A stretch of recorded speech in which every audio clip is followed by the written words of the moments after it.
on this afternoon.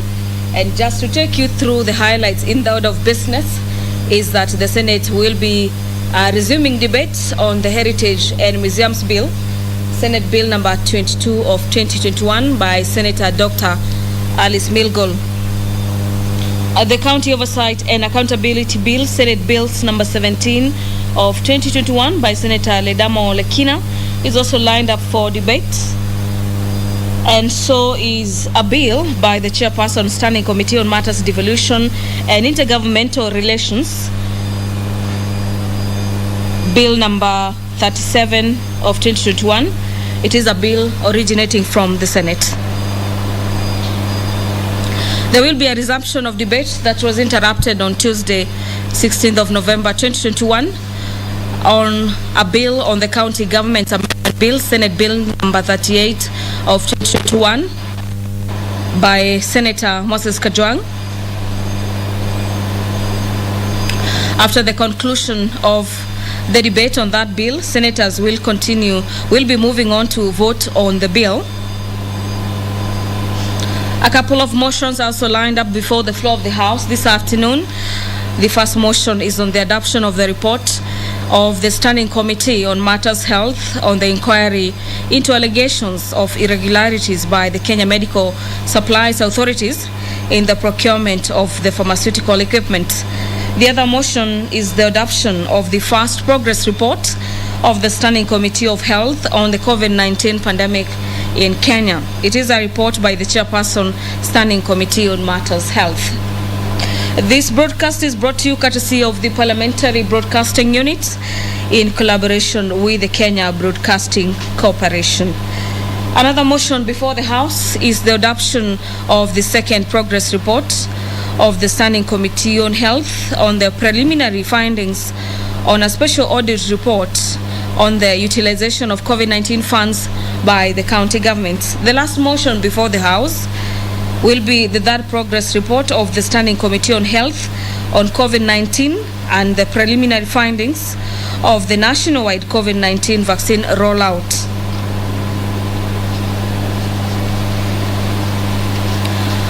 Pursuant to the provisions of Standing Orders number 51, subsection 1B, chairpersons of various committees will be seeking statements and issuing statements relating to activities of their committees. The first chairperson is the Chairperson Standing Committee on Matters Education, the Chairperson Standing Committee on Energy, and lastly, the Chairperson Standing Committee on Matters Finance and Budget.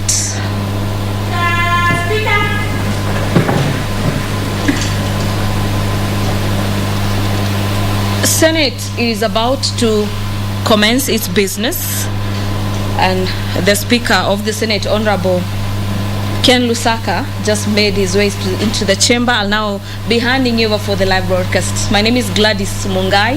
Enjoy everyone. Almighty God, we beseech you to all with your father and servant blessings. As your servants whom you have been pleased to call to leadership positions in this republic, we seek guidance to treat and consider all matters that shall come under our deliberation in so just and faithful a manner as to advance the peace, prosperity, and welfare of our country and of those whose interests you have committed to our charge. Amen.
Order number 1, administration of oath. 2, communication from the chair.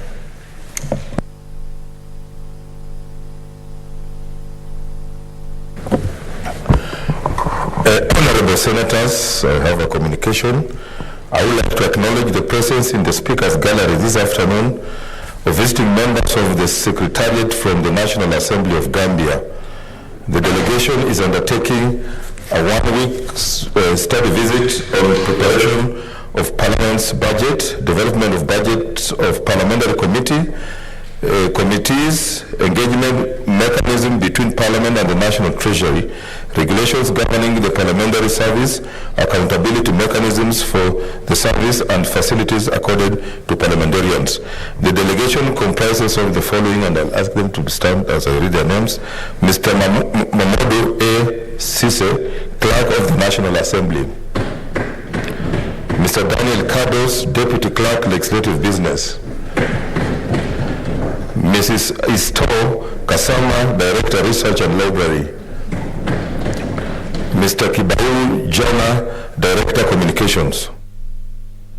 Mr. Alhagi Dumbuya, Director, Hansard. Honorable Senators, in our usual tradition of receiving and welcoming visitors to Parliament, I extend a warm welcome to them, and on behalf of the Senate and on my own behalf, wish them a fruitful visit. Thank you. Next order. Order number 3, messages. Order number 4, petitions.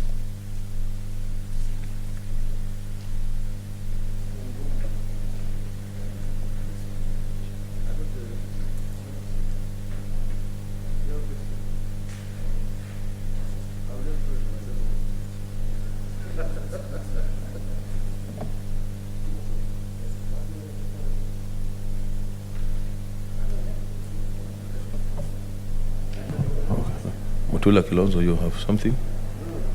Okay. Then Senator Njeru Ndwiga. You want the truth? You have nothing.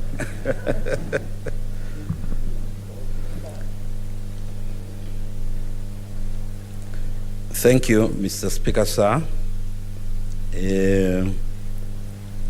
I have a petition from the Catholic Diocese of Embu.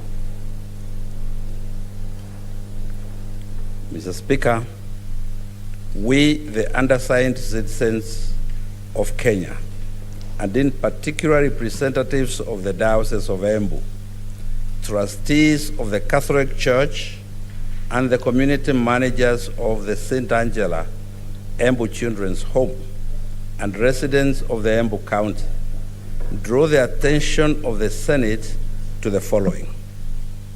1, that the Diocese of Embu trustees is currently the owner of the piece of land, Embu Municipality, Embu/Municipality/375. They hold a lease dated the 13th day of July, 2012, as evidence of ownership. The lease is for 99 years from 13th July 2012. That the Diocese of Embu trustees has been running a children's home on the said plot under the name St. Angela Embu Children's Home from the year 1960 to date. The children's home has always been under the custody, occupation, and management of the Diocese of Embu from the pre-independence days, at independence, and post-independence. When the diocese applied for a lease of the land where the home now stands, the lease was gladly given by the government on the 13th July 2012 for 99 years. That, to the dismay of the diocese, individuals calling themselves the Child Welfare Society of Kenya laid claim to the home by force, but this was resisted and repelled. There was a court intervention, and the invaders were pushed out and law and order restored. The Child Welfare Society of Kenya has never run the home, even for one day, since its inception to date. That again, to the dismay of the diocese, its attention was drawn to two items appearing in the Kenya Gazette, one dated 22nd January 2016 and the other dated 17th July 2017. That in the Gazette of 22nd January 2016, item number 17, the article Embu Municipality Stroke 375, belonging to the Catholic Diocese of Embu, was revoked, apparently by the National Land Commission of Kenya at the insistence of the Child Welfare Society of Kenya. That in the Gazette of 17th July 2017, item number 30, title Embu Municipality Stroke 375, the Chief Land Registrar was directed to revoke the title held by a Catholic Diocese of Embu. The property is vested in the Child Welfare Society of Kenya. The notice was given by the National Land Commission of Kenya. That the Child Welfare Society of Kenya, buoyed by the two publications, again attempted to force their way into the home, but this was repulsed by the diocese. That the current position is that the diocese is the legitimate and legal owner of plot number Embu Municipality 375. They are in possession of the home, they run the home, and have the unexpired lease. The diocese is concerned that their lease to Embu Municipality 375 was declared cancelled by the Land Commission of Kenya at the insistence of Child Welfare Society of Kenya, the hopeful beneficiaries of the alienation. That the purported act of the alienation continues to threaten the petitioners, since the Land Commission has already reassured the Child Welfare Society that it has revoked the title and recommended a new lease be issued to them. That the matter has been in court severally, but never finally resolved.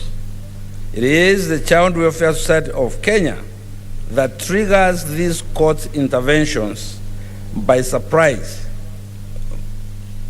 forced attempts at occupation, alienation, and eviction. That the petitioners have made efforts to have the matter addressed by the relevant bodies, all of which have not been fruitful. That currently there is no dispute pending in court of law, constitutional or any other legal body. Wherefore, your humble petitioners pray that the Senate do investigate this matter and initiate a process to ascertain if the true owners of the parcel of land, Embu Municipality 375, are Diocese of Embu trustees. Recommend for the cancellation or otherwise set aside the contents of the two Gazette notices, specifically Gazette Notice number 6 of 22nd January 2016 and Gazette Notice number 97 of 17th July 2017. Recommend for the prohibition of the Child Welfare Society of Kenya from further making claims, interfering with, harassing, or otherwise making attempts at entry into the petitioner's children's home. The relevant committee makes a visit to the St. Ajara Embu Children's Home to see how the home is run and the developments made over the years by the petitioners. Recommend that a plot be allocated to the Child Welfare Society of Kenya for the purpose of building their own home away from that of the petitioners in view of the many homeless children in Embu County. Thank you, Mr. Speaker. Take your seat, Senator Mbua. Honorable Senators, pursuant to Standing Order number 231, I shall now allow comments, observations, or clarifications in relation to the petition for not more than 30 minutes. Senator Wetangula.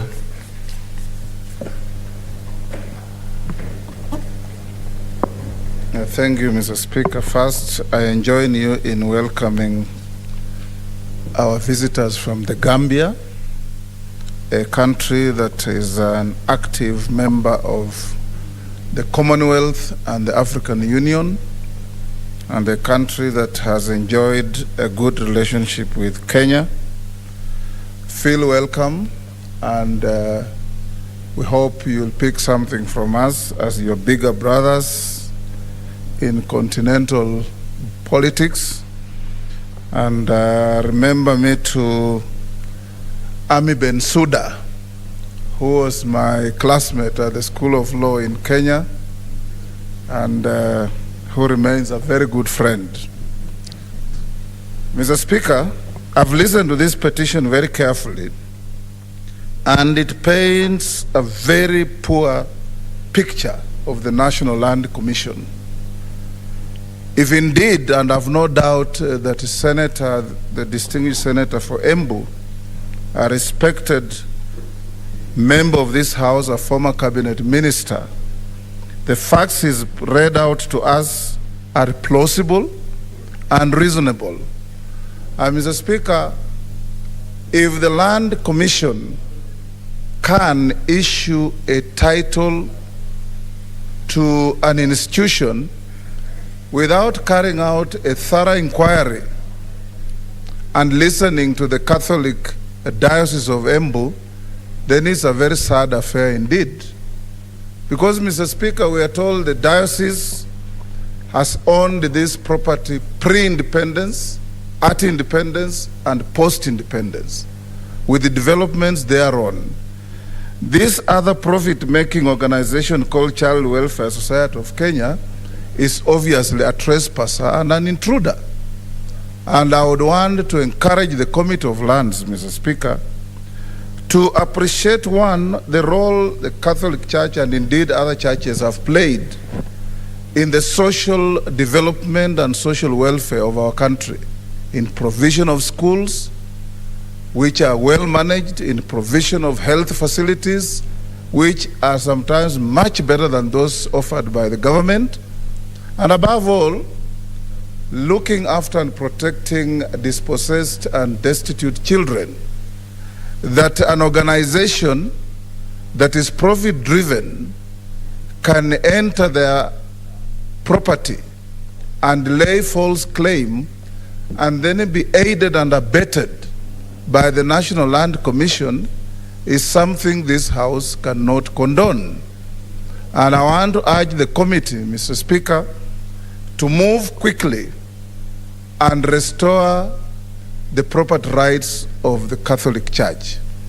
The Catholic Church, Mr. Speaker, has a long positive history in this country and has never been cited in any situation where they encroach on anybody's property or grab anybody's property. And in this case, it's very clear they are the aggressed, they are the victims, and they have sought protection in this House. So I want to urge, Mr. Speaker, that we support our colleague from Embu in giving justice not only to the church but the children under their tutelage and care, because they do many, many positive things that even the national government doesn't do.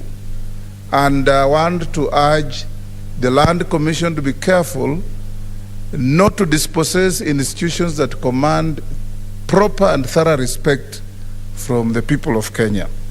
I support, Mr. Speaker, and I volunteer to my brother that I will sit in this committee as a friend of the committee to defend the interests of the church, which also happens to be my church.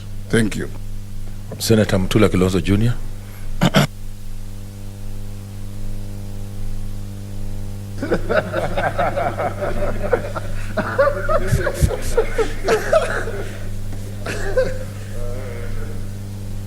Thank you, Mr. Speaker. I want to declare my interest also, and my interest is that part of my family, and particularly my wife is Catholic, and therefore I want to support this petition. But more importantly, the previous commission, because the 2016 Gazette notice must have been the previous commission, chaired by Swazuri. I must say this frankly, that was a very bad commission. Very bad commission. And we must call it out.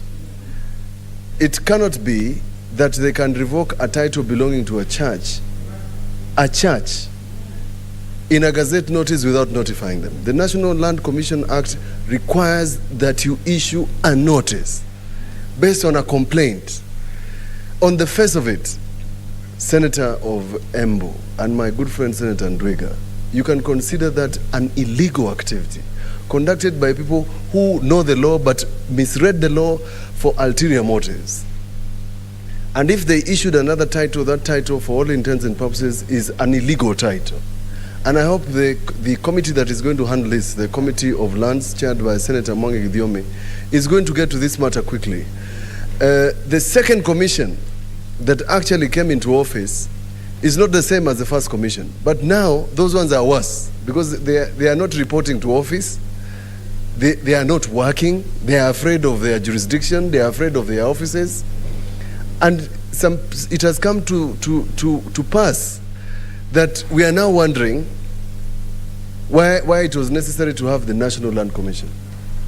Senator Ndwiga, I'll have you know that when I raised the question of historical injustices on the floor of the Senate in the last parliament, our neighbor house went and amended the jurisdiction of the National Land Commission to the extent that that commission in itself is such a toothless bulldog.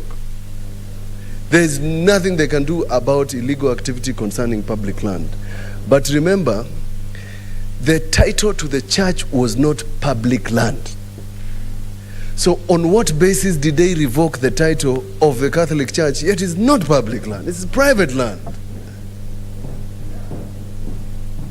That's why I'm saying the Swazuri-led committee is good. It came and went. But this committee should also interrogate the jurisdiction of the National Land Commission so that we know whether Kenyans can trust the National Land Commission to address historical injustice. Senator Wetangula was in the Serena team, and they're the ones who came up with these amendments to include the National Land Commission. We must ask, and a report must come to show, are we satisfied as Kenyans that this commission has fulfilled what we wanted it to do in Agenda 4? Visit the question of illegal activity concerning land, and this has come at a good time because the question of land always comes up during elections. And we must call them out. Because people will lose their land, people will be chased from their land so that people can grab those pieces of land. And therefore, I hope that we can resolve this matter quickly, and you have my support, just like Senator Wetangula. Call us so that we can read the Riot Act, if not the 10 Commandments, to the National Land Commission. Thank you. Senator Langat. Thank you, Mr. Speaker, for giving me this opportunity to also support strongly this particular petition from the people of Embu through their hardworking Senator Ndwiga. I want to say that, as my fellow senators have said, Mr. Speaker, the Land Commission in this particular country has really failed to measure up to their duties. First, I want to say that it is during this particular time in history that we are actually realizing that the commission is so reckless to the point that there are so many duplication of title deeds. Even where I come from, it's unfortunate that you can get a plot today and tomorrow someone else has a title deed and you have another one. So this particular commission, I think, is mad with a lot of corruption, and I want to say that it is a great shame and something must be done by the committee, by the respective committee from this particular house. This is a time, Mr. Speaker, that we've realized the highest number of land evictions. You see, even here in Nairobi, there are a lot of evictions, illegal evictions. People are evicted today, and tomorrow they have got title deeds to show that they are rightful occupants of particular areas of land. This is the time, during this particular time of this particular commission, the Swasuri and the current one, whereby in Kericho and Bomet, we were shocked to realize that they have already leased the land to the multinational companies without involving the locals. There was no public participation. And to make the matters worse, the leasing rates they used are the rates of 1960s. So it's somehow they actually leased our land almost free to multinationals. So I want to say that there are a lot of cases that are coming up during this particular time. It's very alarming. So this one of Embu, actually, every one of us must have been touched by the Catholic Church in one way or another. Particularly myself. I went to a Catholic-sponsored school, in primary school. When we were young, it was the only church that was closer to us, and that is where we had our foundations of Christianity. We've seen how hardworking the Catholics are as far as supporting educations and homes for the needy in this particular country. So to allow an idling society to come and grab the land for the Catholic Church is not allowed. This one is unacceptable in our society. And I would like to encourage the committee that will take over this particular issue seriously to handle this case and others, and even interrogate these particular land commissions to see if they are still necessary in our country, or else we should even change and get something else that will help Kenyans streamline land issues. I support this petition, and I really sympathize with the Catholic fraternity for the land they have been grabbed from. Thank you, Mr. Speaker. Senator Sakaja.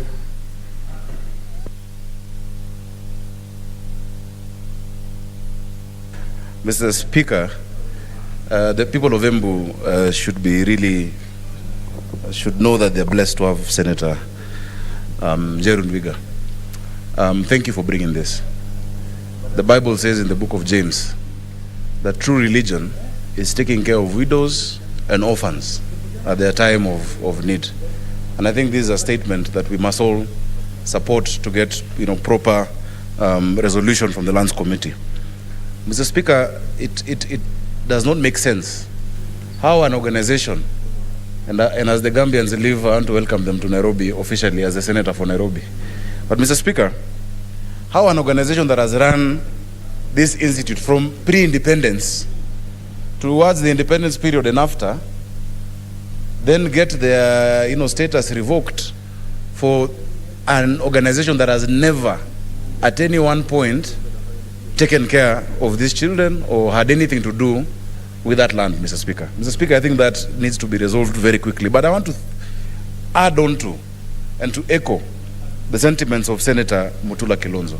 And I hope the Lands Committee is listening. I can't see the chair. I don't know if there are any members. I think Senator Kasanga is a member of the Lands Committee. No, that's not Kasanga. You look alike. Senator Njeru Ndwiga. We've brought so many issues here that need resolution. The essence of having this NLC was to remove that authority from the ministry, because there had been a lot of corruption, there had been a lot of centralization of this work within the Ministry of Lands for a long time, and cartels.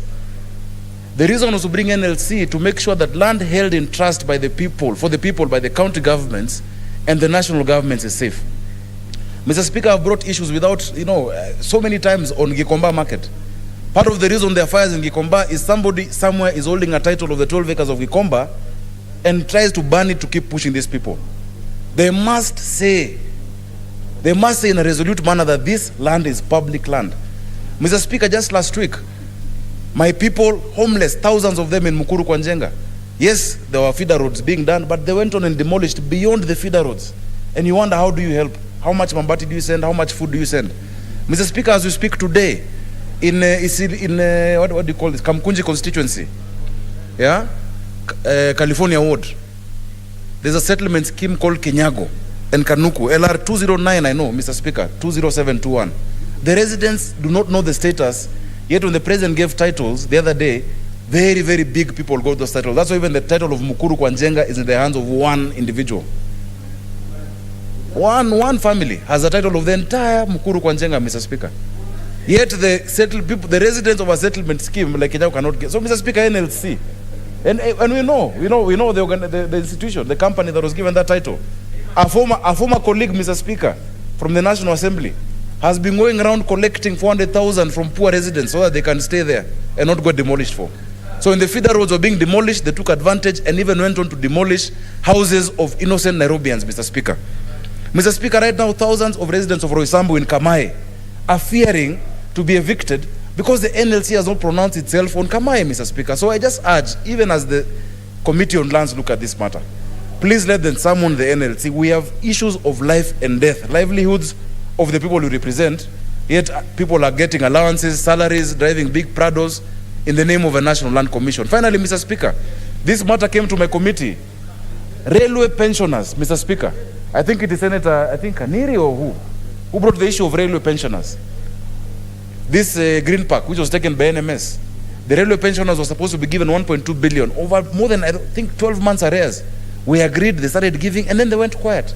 Where is the NLC and all this? So I think, as we sort out yours, because Senator Nduga, yours is pretty straightforward for them to say this is the status of that land under the Catholic.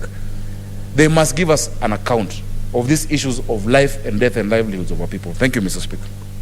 Senator Wambua.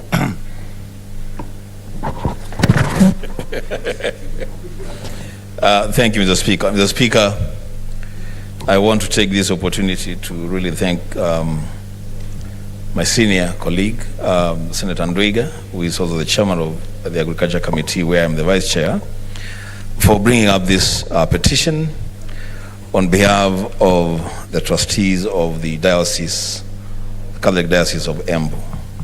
Mr. Speaker, I will say three things. One, that from this statement and linking it with what other colleagues have said, it is very clear that the National Land Commission is actually the worst enemy when it comes to issues of land disputes. That instead of the National Land Commission ensuring that there is propriety in land ownership, they are perpetrating what would easily amount to criminal acts. The Speaker, I say this because it is unimaginable how the National Land Commission would issue a title to the Catholic Diocese of Embu in 2012 for a lease period of 99 years, and then 4 years down the line, they are revoking the title and issuing the same title to another private institution.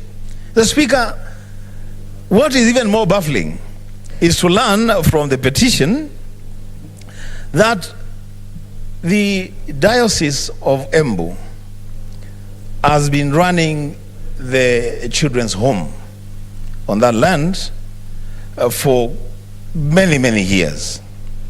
And that at no time, Mr. Speaker, has the Child Welfare Society of Kenya been involved in the running of that home. And all of a sudden, the Child Welfare Society comes in and lays a claim on the land and the home. And the NLC tries to justify that by issuing a title. The Speaker, I want to say the following. That personally I've had run-ins with the National Land Commission on the issue of compensation of land for persons affected by the project of the road from Kibwezi to Migwani. And it has taken my intervention and the intervention of the Senator of Makueni, my brother Senator Mutula Kilonzo Jr., for the NLC to even begin to look at a process of compensating the landowners. To date, that compensation has remained a sham. Nobody knows who is being compensated and the procedure being used to compensate people.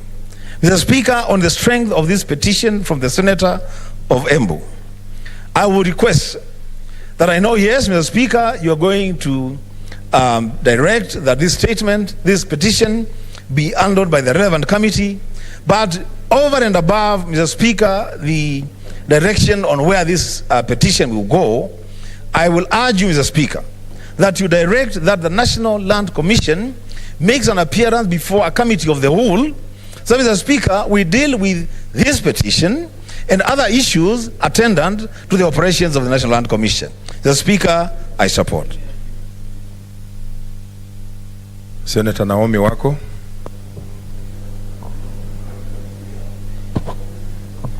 Thank you, Mr. Speaker, sir, for allowing me to add my voice to this very important petition by Senator Embu, a very respected senator. And I support this statement because of the injustice that we can see on the entire thing. Mr. Speaker, the church has always served Kenyans very well, and by taking care of the vulnerable children in our society. But unfortunately, most of the time, the society around is not that kind, even to the church and even to the vulnerable in our society. And that is why you can see claims like this.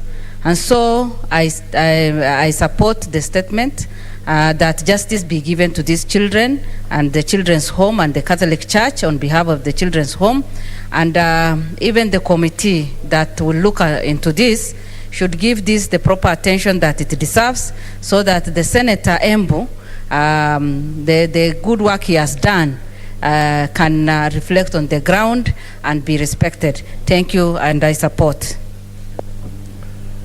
Okay, take your seat, Senator.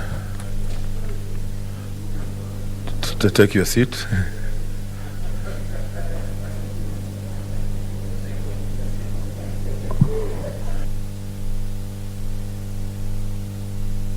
Take your seats. Honorable Senators, pursuant to Standing Order number 2321, the petition should be committed to the relevant standing committee for its consideration. In this case, I direct that the petition be committed to the Standing Committee on Land, Environment and Natural Resources. In terms of Standing Order number 232, the committee is required in not more than 60 calendar days from the time of reading the prayer to respond to the petitioner by way of a report addressed to the petitioner and laid to the, on the table of the Senate. Thank you. Thank you. Senator Kajwang, you have a petition.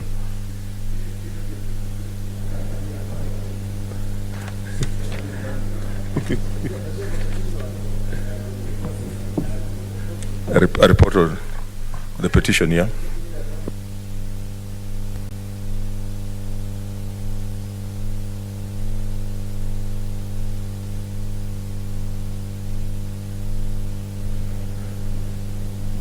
Mr. Speaker, sir.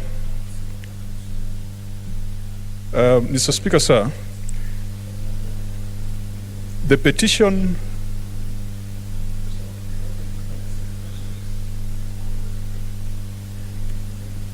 Mr. Speaker, sir, I beg to lay the following petition reported on the table of the Senate today.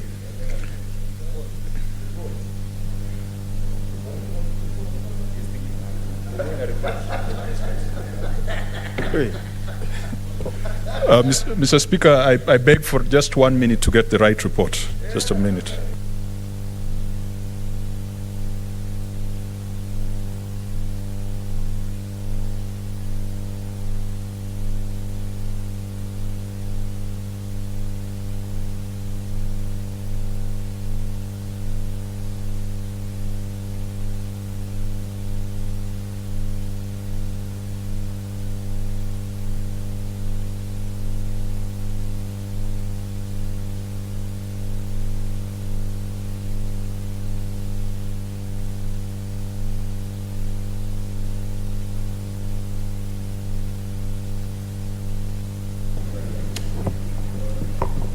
Mr. Speaker, I beg to lay the following petition reported on the table of the Senate today, 17th November 2021, report of the Standing Committee on Devolution and Intergovernmental Relations on a petition to the Senate by Mr. Nasho Ogana concerning the boundary question between Kisumu, Siaya, and Vihiga counties around Maseno area.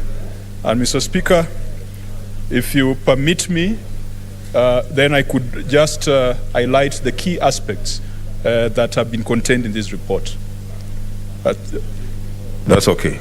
Thank you, Mr. Speaker. Mr. Speaker, sir, the petition on the boundary dispute between Kisumu, Siaya, and Vihiga counties around Maseno area was tabled in the Senate on the 1st of October 2020. The petition was submitted through the clerk of the Senate by Mr. Nasho Ogana, a citizen of the Republic of Kenya, on behalf of 16 petitioners and residents of the Manyore community of Vihiga, Siaya, and Kisumu counties, and thereafter referred to the Standing Committee on Devolution. The petitioners submitted their prayers in line with Articles 37 and 119 of the Constitution, and also in line with the standing orders. Mr. Speaker, sir, this petition relates to the historical county boundary dispute between Kisumu, Vihiga, and Siaya counties, resulting in the alleged marginalization of the Banyore community. The committee undertook to investigate and determine the prayer of the petitioners pursuant to Standing Order 2322 of the Standing Orders of the Senate, and invited the petitioners to give evidence in the matters raised in the petition. The committee also invited the county governments of Kisumu, Vihiga, and Siaya counties, the Ministry of Interior and Coordination of National Government, Ministry of Lands and Physical Planning, the National Lands Commission, and the National Cohesion and Integration Commission.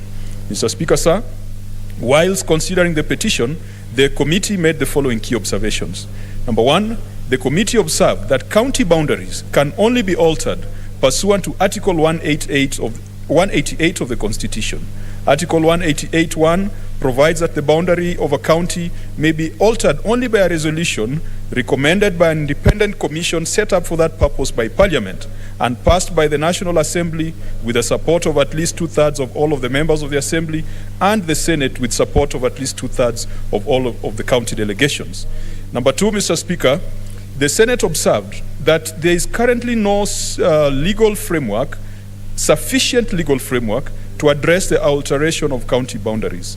The committee further noted that the Senate recently republished, considered, and passed the County Boundaries Bill, Senate Bill number 20 of 2021, and referred it to the National Assembly for consideration. This bill, and Mr. Speaker, I want to congratulate the senators who have been consistent in calling upon this bill to come to the House, which it has done, and it's done in the National Assembly. This bill will cure the current scenario where the boundaries of the districts in the Districts and Provinces Act are deemed to be the boundaries of the corresponding counties. Further, the bill will enable the resolution of county boundaries between counties through a mediation process. The bill will also give effect to Article 188 of the Constitution by providing a mechanism for alteration of county boundaries by establishing an independent County Boundaries Commission. It will also ensure that a high threshold is met before the boundaries of any county are altered. And Mr. Speaker, I wish to congratulate this House for passing the bill. Thirdly, concerning the alleged discrimination of the Banyore community, especially in terms of employment and service delivery, the committee observed that Siaya and Kisumu counties requested the petitioners to raise their issues with the county governments and undertook to address the allegations of discrimination. Further, the committee observed that on the matter of discrimination in employment, access to services, and the equitable distribution of resources, the National Cohesion and Integration Commission had undertaken an audit and collected data and the data was submitted for analysis. Further, the committee noted that NCIC had undertaken to ensure if there is any discrimination identified, corrective measures shall be put in place to guarantee the equitable distribution of resources. Consequently, Mr. Speaker, sir, the committee makes the following recommendations: that the county governments of Vihiga, Siaya, and Kisumu should collaborate on a framework to address the concerns raised by the petitioners with regard to access to services and public amenities for the communities in the border areas. Secondly, that the National Cohesion and Integration Commission should continue to engage the local communities living along the Vihiga, Kisumu, and Vihiga, Siaya county borders in peace-building activities to ensure peaceful coexistence in the disputed area, and that the National Assembly should prioritize and expedite the consideration of the County Boundaries Bill, Senate Bill number 20 of 2021, to provide an avenue for the review of county boundary disputes.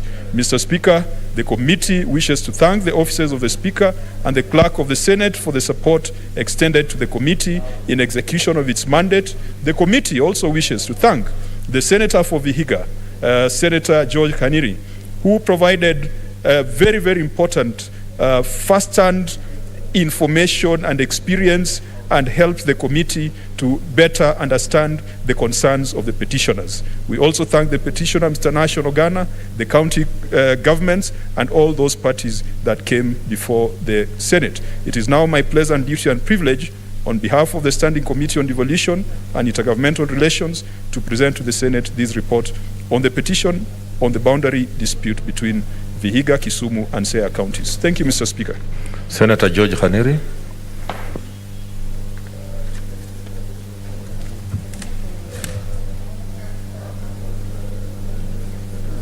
Mr. Speaker, I thank you for this opportunity.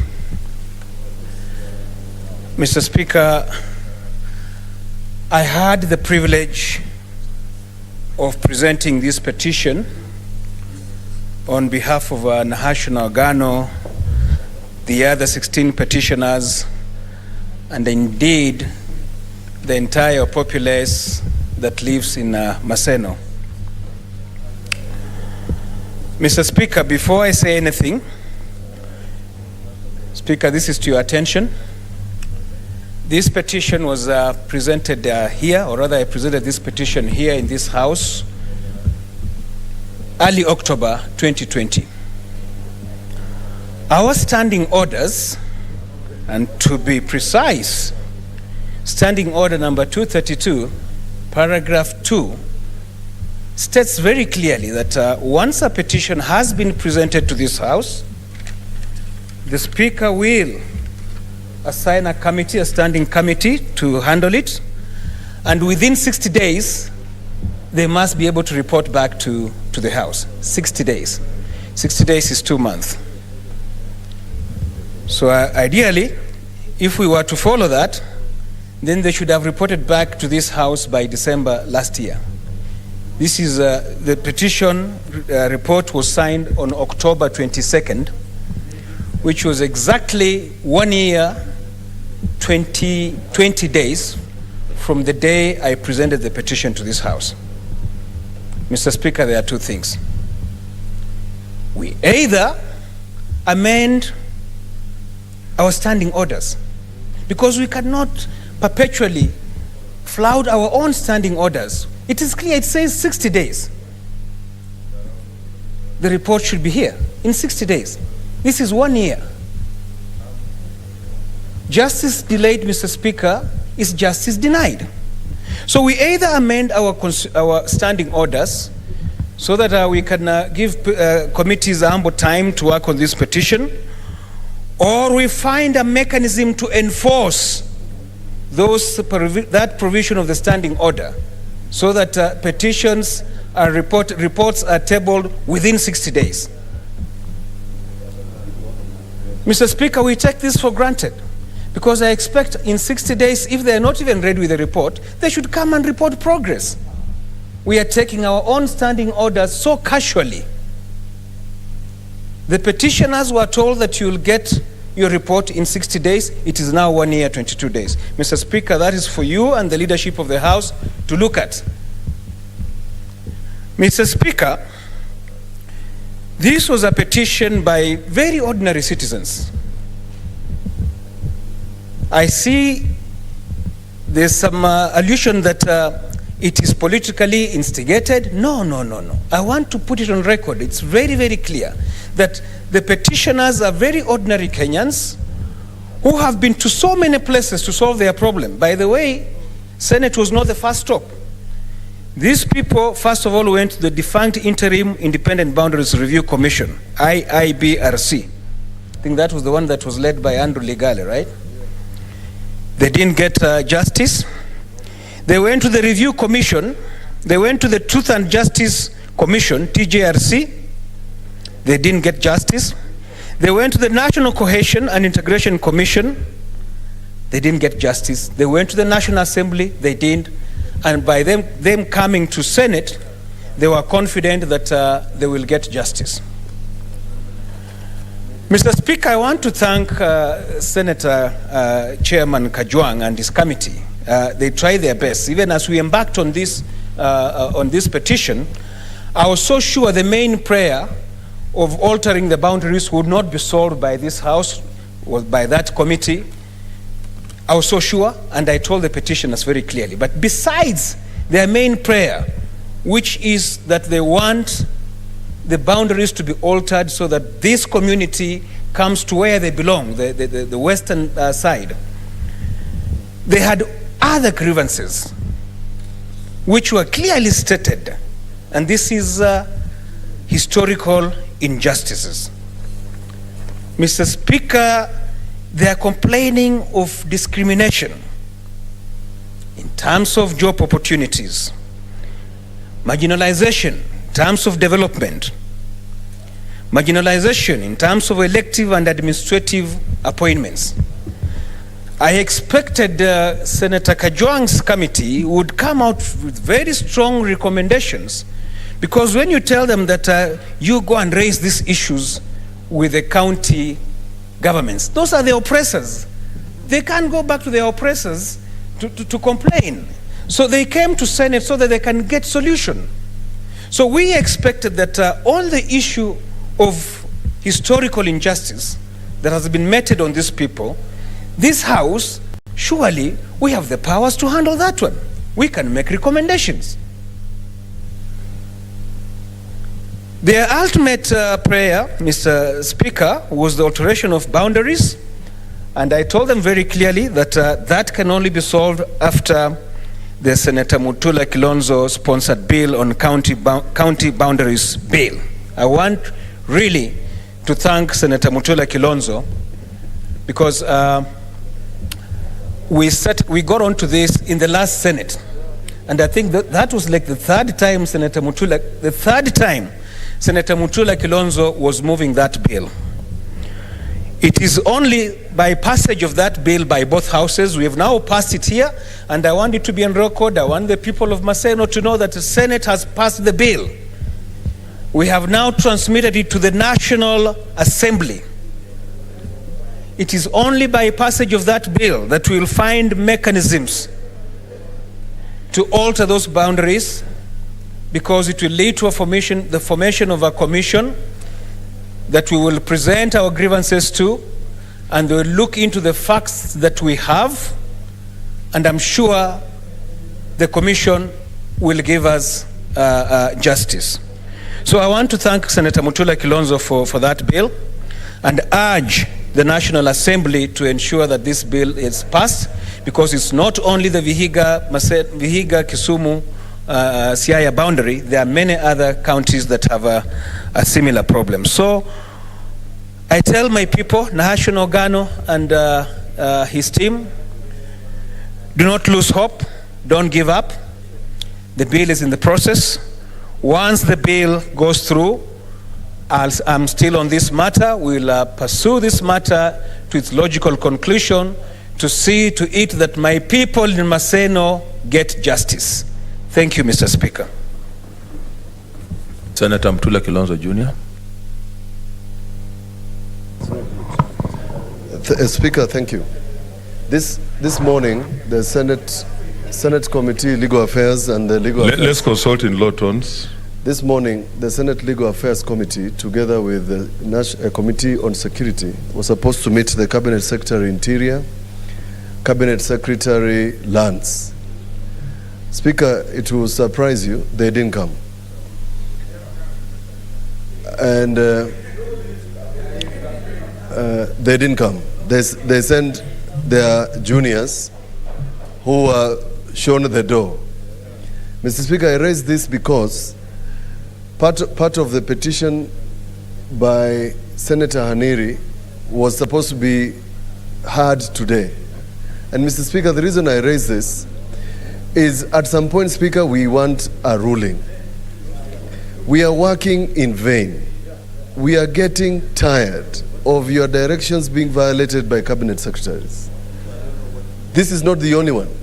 The one before Sakaja, same thing has happened, Senator Sakaja. And Mr. Speaker, our work is getting extremely frustrated. But to thank Senator Aneri for the industry he has put in about this boundary issue. It is the motivation that made me actually move that bill 4 times, not even 3, 4 times.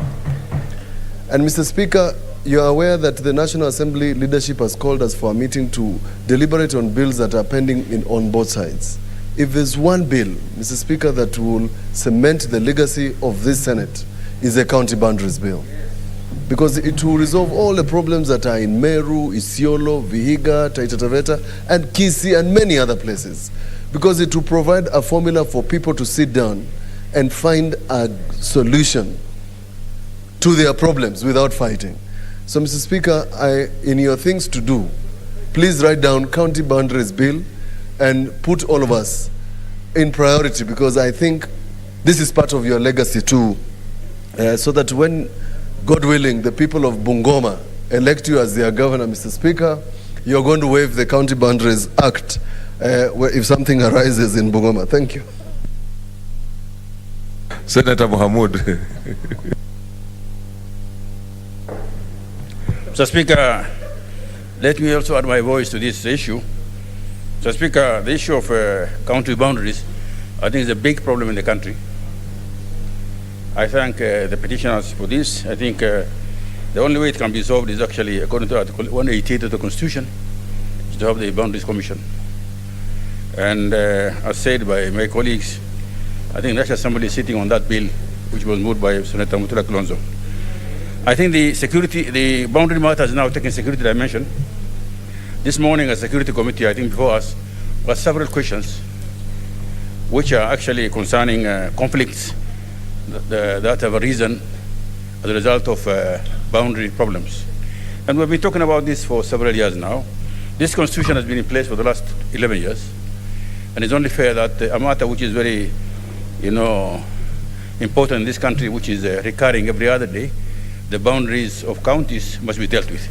Boundaries, normally when they are made, these physical features, some may disappear. People who knew where the boundaries were may not even be there. The several boundary issues, even within the county itself, might have changed.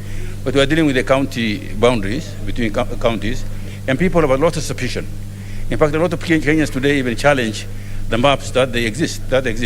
They think that maps are just drawn out by the ministry concerned at will. And this can only be solved when you have a boundary commission. I think I urge, the National Assembly, as the way the Senator, in the last remarks of Senator Kajwang, that matters of this nature must be prioritized. I think there's no controversy between the two houses on the matter of boundaries of counties. It will serve everybody. It will solve problems. And I urge, of course, like my colleague said, let that bill be fast-tracked so that you have a law in place and you have a commission in place that can deal with it. Now we are calling a Minister of Interior because it's a security matter, but they can do nothing. So I urge that that bill be fast-tracked. Thank you, Mr. Speaker, sir.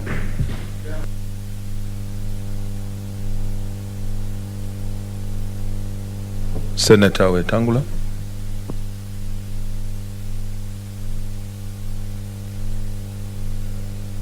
Thank you, Mr. Speaker. Mr. Speaker, for a petition to lie in wait before a committee for more than a year is unacceptable.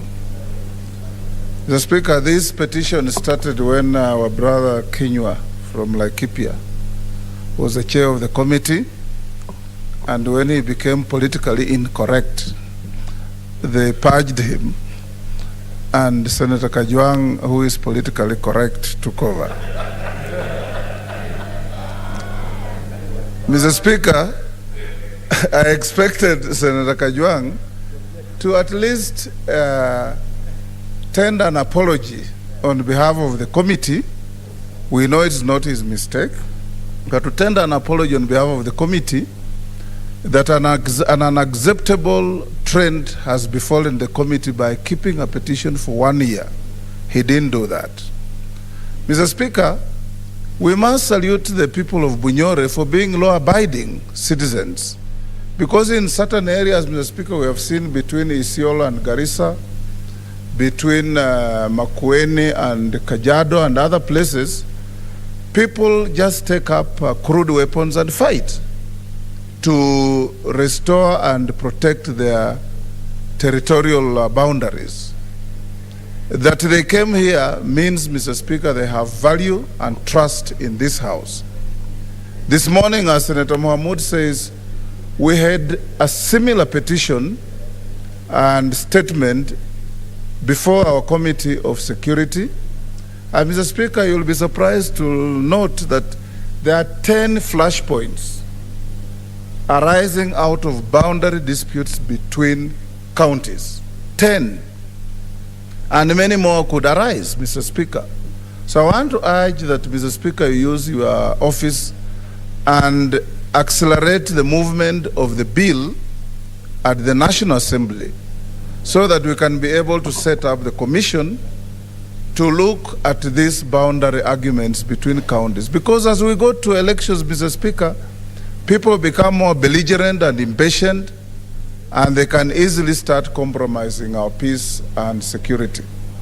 I also want to urge, Mr. Speaker, the Committee of Devolution, that is within their mandate, in looking at how devolution is working, to also engage each and every county to find out whether they are respecting the requirement that 30% of employees of any particular county must come from outside the county, so that we continue having a unitary state and a state where somebody from Lamu can work in Bungoma and somebody from Bungoma can work in Kilifi without feeling discriminated.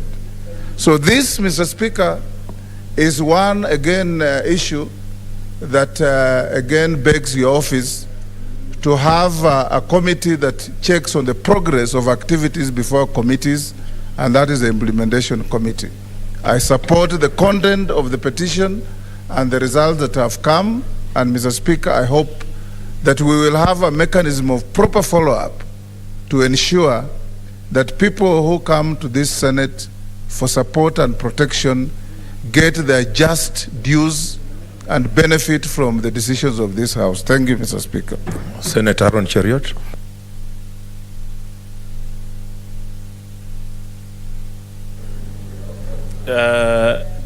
Thank you, Mr. Speaker, for this chance to also register my complaint alongside the rest of my colleagues with regards to the way this matter has been treated and the importance that lies therein. You will recall, Mr. Speaker, that on the day this petition was presented before this House, in the usual tradition where we get to make our comments about what we think about a particular petition. Yes, Senator, there's a point of intervention from Senator Kajwang. Mr. Speaker, this report has been brought by the Devolution Committee. Senator Cheriot is a very active member of the Devolution Committee. It means he cannot come on the floor of this House to criticize and scandalize his committee. The least he would have done was to do a minority report. So allow me, Mr. Speaker, to remind him that this has been brought by the committee where you are a member. So in the absence of a minority report, then he should just say he concurs with the resolution of the committee, because he signed the report.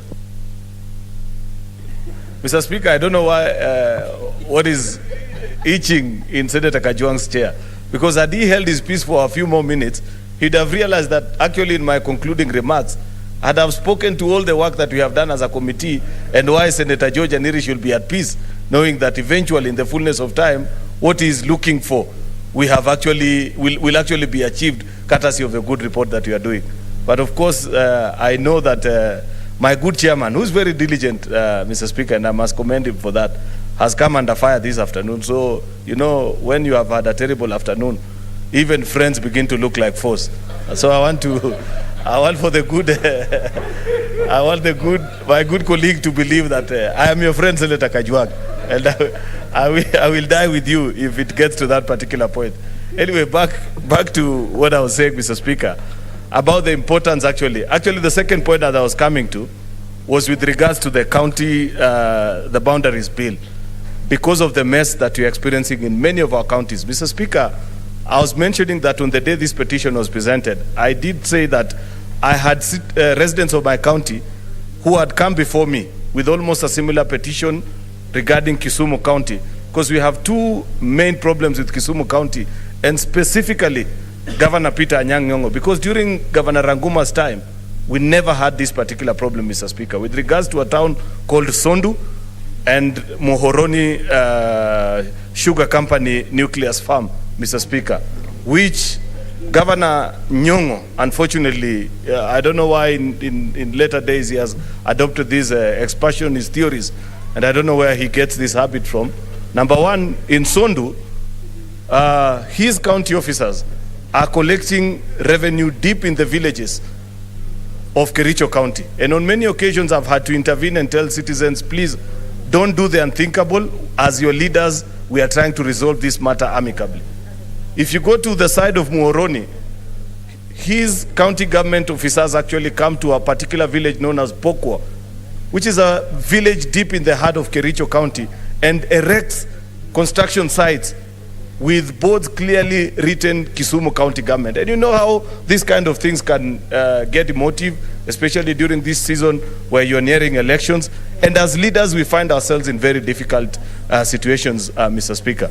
Therefore, I want to agree with, I think it was Senator Mutula who brought this to our attention, that as a leadership, you have actually been invited to have a sit down with members of National Assembly so that you can resolve this particular matter and so many others that are of a critical nature, Mr. Speaker, which if we just locked ourselves lock, stock and barrel and say this is what the law says without being facilitative, unfortunately we'll be shooting ourselves in the foot. Some of these laws affect us even directly. Mr. Speaker, I want to bring to your attention, for example, because I serve in PSC and as a representative of members of this House, it is important that I tell them that National Assembly passed the Members of Parliament pension bill.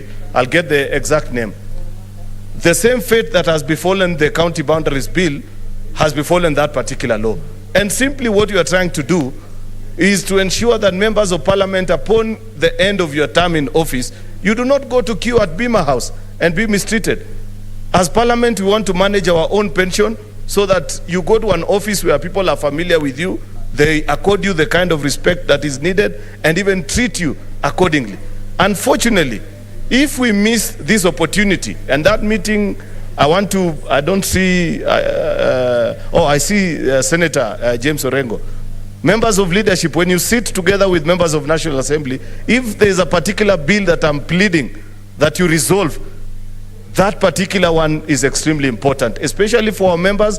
Many of those who, for one reason or the other, maybe have chosen to make an exit out of parliamentary work in this phase of lives and career, it's a very important bill. So please let us resolve some of these outstanding issues, Mr. Speaker, for the sake of good order in the country and even on matters such as the one that I've just cited, which affect us as members, Mr. Speaker. That matter needs to be restored urgently.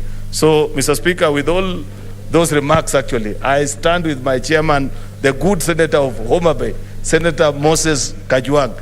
You are the best chairman. There is none like you. That is a very generous. You must treat it with a bit of caution, Chairman Kajwang. Senator Mogeni. Thank you, Mr. Speaker. Mr. Speaker, first, on my part, I want to come to the defense of our good friend Senator Kajwang, because we know the problems that his committee has faced for a long time. You know, it's us who contributed to non-functionality of that committee because they didn't have quorum for a long time. So we are being unfair to him and to his members when we are directing all the blame to him, while to some extent this House is to blame. Mr. Speaker, we did consider a matter this morning where a number of senators were present, including Senator Wetangula and the others. And we received, just to correct Senator Mutula Kilonzo, we received a written response from the CS Interior that was delivered to us by Cabinet Administrative Secretary. And I think the government we senators and Kenyans have come to accept the one reality that unless we pass, unless the National Assembly, because the Senate has already passed, enacts the county boundaries bill, Mr. Speaker, there is no legal framework of settling disputes between counties. That is the reality, that is the position in law, and we cannot cheat ourselves that we can find any other solution. Therefore, when I look at the response that has been brought to the House by the chairman, my good friend, Senator Kajwang, my conclusion is that if you analyze the Constitution, you analyze the law, Mr. Speaker, he has told us very clearly that unless the National Assembly expedites and passes the county boundaries bill, there is no legal framework in place for settling disputes between counties. I mean, may I make a conclusion that what is contained in this response bears significant intellectual honesty, and you have been honest to the House. Therefore, instead of bashing you, we should be applauding you for stating the legal position as it is. So, therefore, the only recourse for this House is to continue urging our brothers in the National Assembly to enact the county boundaries bill so that we can provide a solution for dealing with disputes between boundaries. Mr. Speaker, thank you. Senator James Agri-Orengo. Mr. Speaker, I was not going to say anything about this, but I was hearing Senator Mutula Kilonzo talking about the CS not having attended the meeting this morning. And then I'm hearing senior counsel saying that the CS sent a written response which was presented by the CS. I'm very worried about that trend because, you know, the more Parliament gets satisfied by representatives, junior representatives of the executive, you are going to end up in another day when executive officer is going to be sent to Parliament. The Constitution is very clear on the question of accountability. It is not a function of a principal secretary. It is not a function of a CAS. And CASs anyway should not be talking to us. Constitutionally, they are not recognized. Yeah, they are not part of the structure of governance. If there's an arrangement they want to have in the executive, like I can want somebody in my office to make my mandazi, that's my own problem. Yeah, but to bring before Parliament, you must have somebody with a constitutional responsibility. That's the whole idea.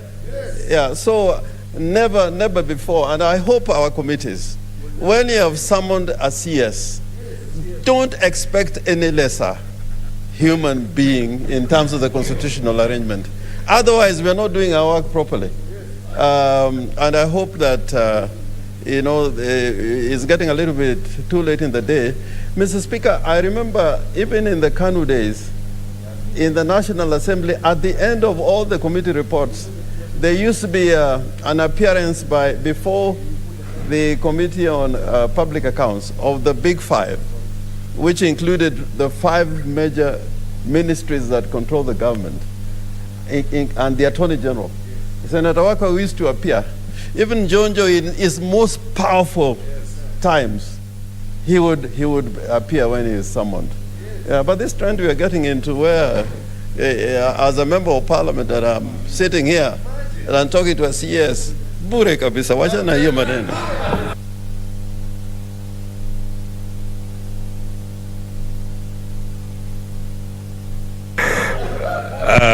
Order, senators. I think that's a good note to end the petitions because our petition time is over. Our petition time is really over. We have to move to statements. I think it has ended well. Next order.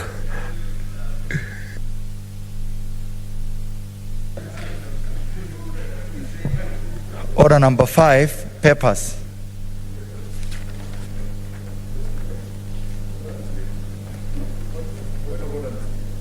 What's your point of order, Senator Kajo? Mr. Speaker, you know, I seek your guidance. Because on top of course, what Senator Orengo has said has ended it well. But Mr. Speaker, we need your pronouncement and direction on this issue of cabinet secretaries refusing to appear. Because Mr. Speaker, we have issued, for instance, on the issue of sports, thrice. And I've been very hesitant, but we've had to issue summons. We've issued here, Mr. Speaker, even a censure motion on some of these CSs. You led us many months ago to a meeting with the coordinating team under CS Matiangi, and we agreed on how to be doing this. But Mr. Speaker, I think there is no goodwill. When we call them here, it is not for our benefit. And the CSs must know when we invite them, it's not like a coffee date, or am I available on this day, I'm not available. Even if you know you have a problem, come here and say that I need more time. Mr. Speaker, we are eroding the standing of Parliament. And we need, even if you had made that ruling, we need you, Mr. Speaker, to emphasize that accountability and oversight of Parliament is not a favor, it is not something optional that you discuss and agree.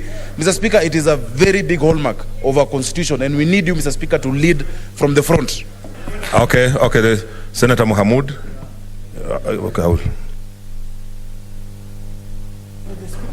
Okay, yeah, just listen.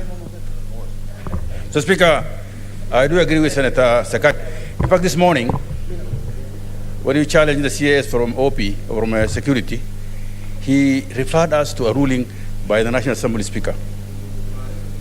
He challenged us that was the understanding the Speaker of the National Assembly did rule that CAS can appear. We told him we are not the National Assembly. So the request from the Senator that you make a pronouncement on this one is very important, because it must be the whole House, led by you, to say that this House will not receive appearances by any person other than the CAS, the Cabinet Secretary. I thank you. Senator Ephraim Maina, just I'm coming.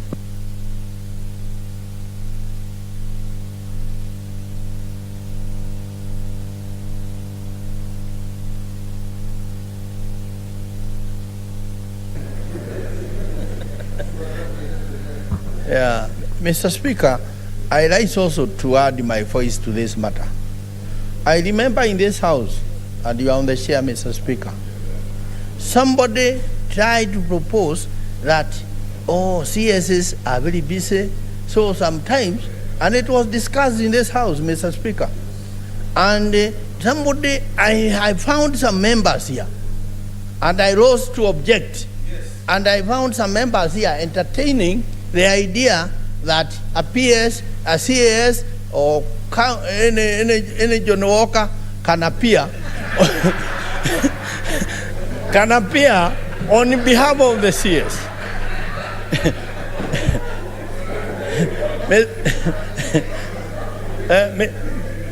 Mr. Speaker.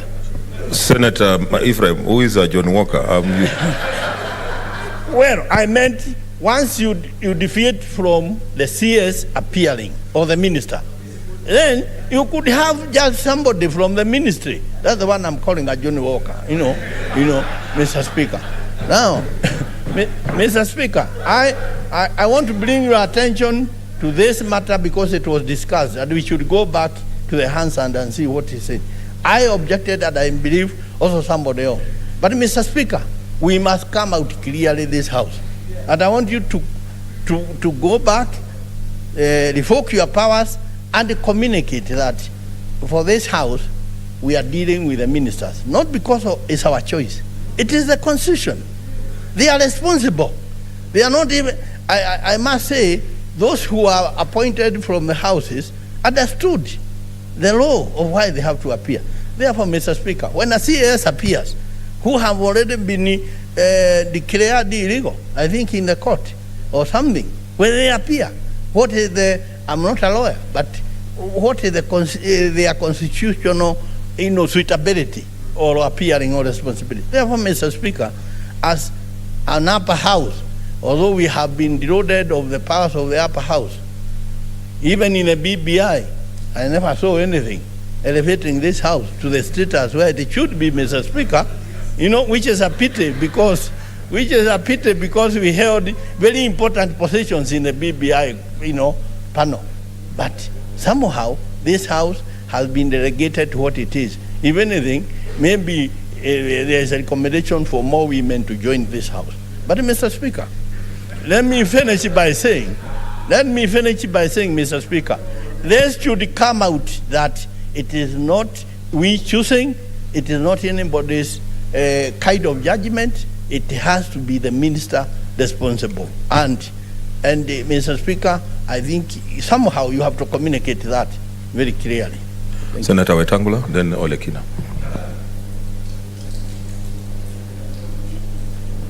Mr. Speaker, this is a very serious matter, and it may require a communication from your desk.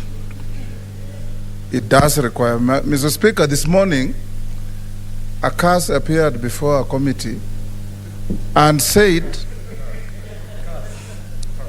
Mr. Speaker, that the Speaker of the National Assembly and the Speaker of the Senate ruled that they are eligible to appear. When we reminded him, Mr. Speaker, that the Speaker of the Senate has never made any such ruling, he retracted and said it's the National Assembly.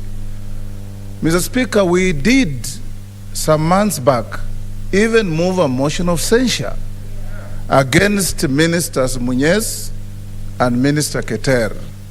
And my good brother from Nyeri, who moved the motion, stepped out when the voting came. Mr. Speaker, it's on a point of order, Senator Ephraim Malgi. It's on a point of order. Yes.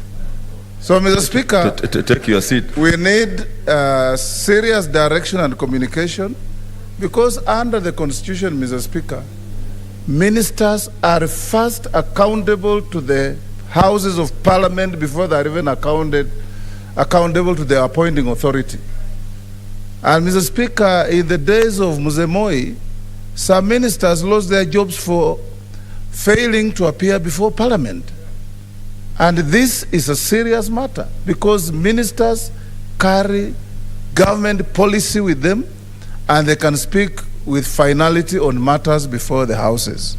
So in future, Mr. Speaker, and I think it should be a clear direction that every committee of this House, if a minister doesn't turn up on invitation, then you invoke the summons route, and that nobody can represent the minister, because the Constitution does not create an assistant to the minister. Thank you, Mr. Speaker. Senator Olekina, I want to make a ruling on this. Mr. Speaker, I thank you. Mr. Speaker, let me just remind this House. I don't know whether we have selective amnesia, or it depends on who is sitting on that seat. Selective. Because, Mr. Speaker, you made a ruling on this matter on this House. Earlier on, the Hansard will bear me witness. And let me put it very clear. I actually do not blame the Speaker. The person I blame are the chairpersons of the committees. Because even in the committee that I sit, when we refuse to accept a CAS, sometimes the chairperson say, no, it's okay, let's give them an opportunity for them to be heard. You know, I sit in the health committee, and that has happened in the health committee. I sit in the energy committee, and it has happened in the energy committee. So, you know, let's call a spade a spade. But you made, and you know what? The moment we become honest, and the Constitution, Article 153, is clear. It says, Cabinet Secretary shall appear before the Committee of the National Assembly or the Senate. So when I hear Engineer Muhammad saying that a Cabinet Secretary was trying to challenge the decision of this House using a ruling from the National Assembly, I wonder even what a CAS, is it a CAS or whatever, CAS, I wonder seriously whether Speaker Muturi made such a ruling knowing that Article 153 mandates Cabinet Secretaries to appear before the Committee of the House. So, Mr. Speaker, what I may want to request that you do is that you make it mandatory that if it is a Cabinet Secretary who has been summoned or invited, the committee shall not entertain any other person but the Cabinet Secretary. Secondly, Mr. Speaker, before I end, this issue, or even NMS has got no moral authority to appear before, or it has got no constitutional authority to appear before a committee of the Senate because it does not have the constitutional responsibility. 187(2)B is very clear. It is the government whose that function has been devolved to, or that is responsible for, who has the constitutional responsibility. So, Mr. Speaker, if we are clear and the committee chairpersons remain firm and only demand for the CS to appear, then of course we will not have this back and forth and we'll command some respect. But now they know the moment we deviate from the norm and we allow a CAS to appear, then they will be sending whoever they want to appear. I thank you, Mr. Speaker. Okay, I think I want to make Senator Mutula Kilonzo Jr.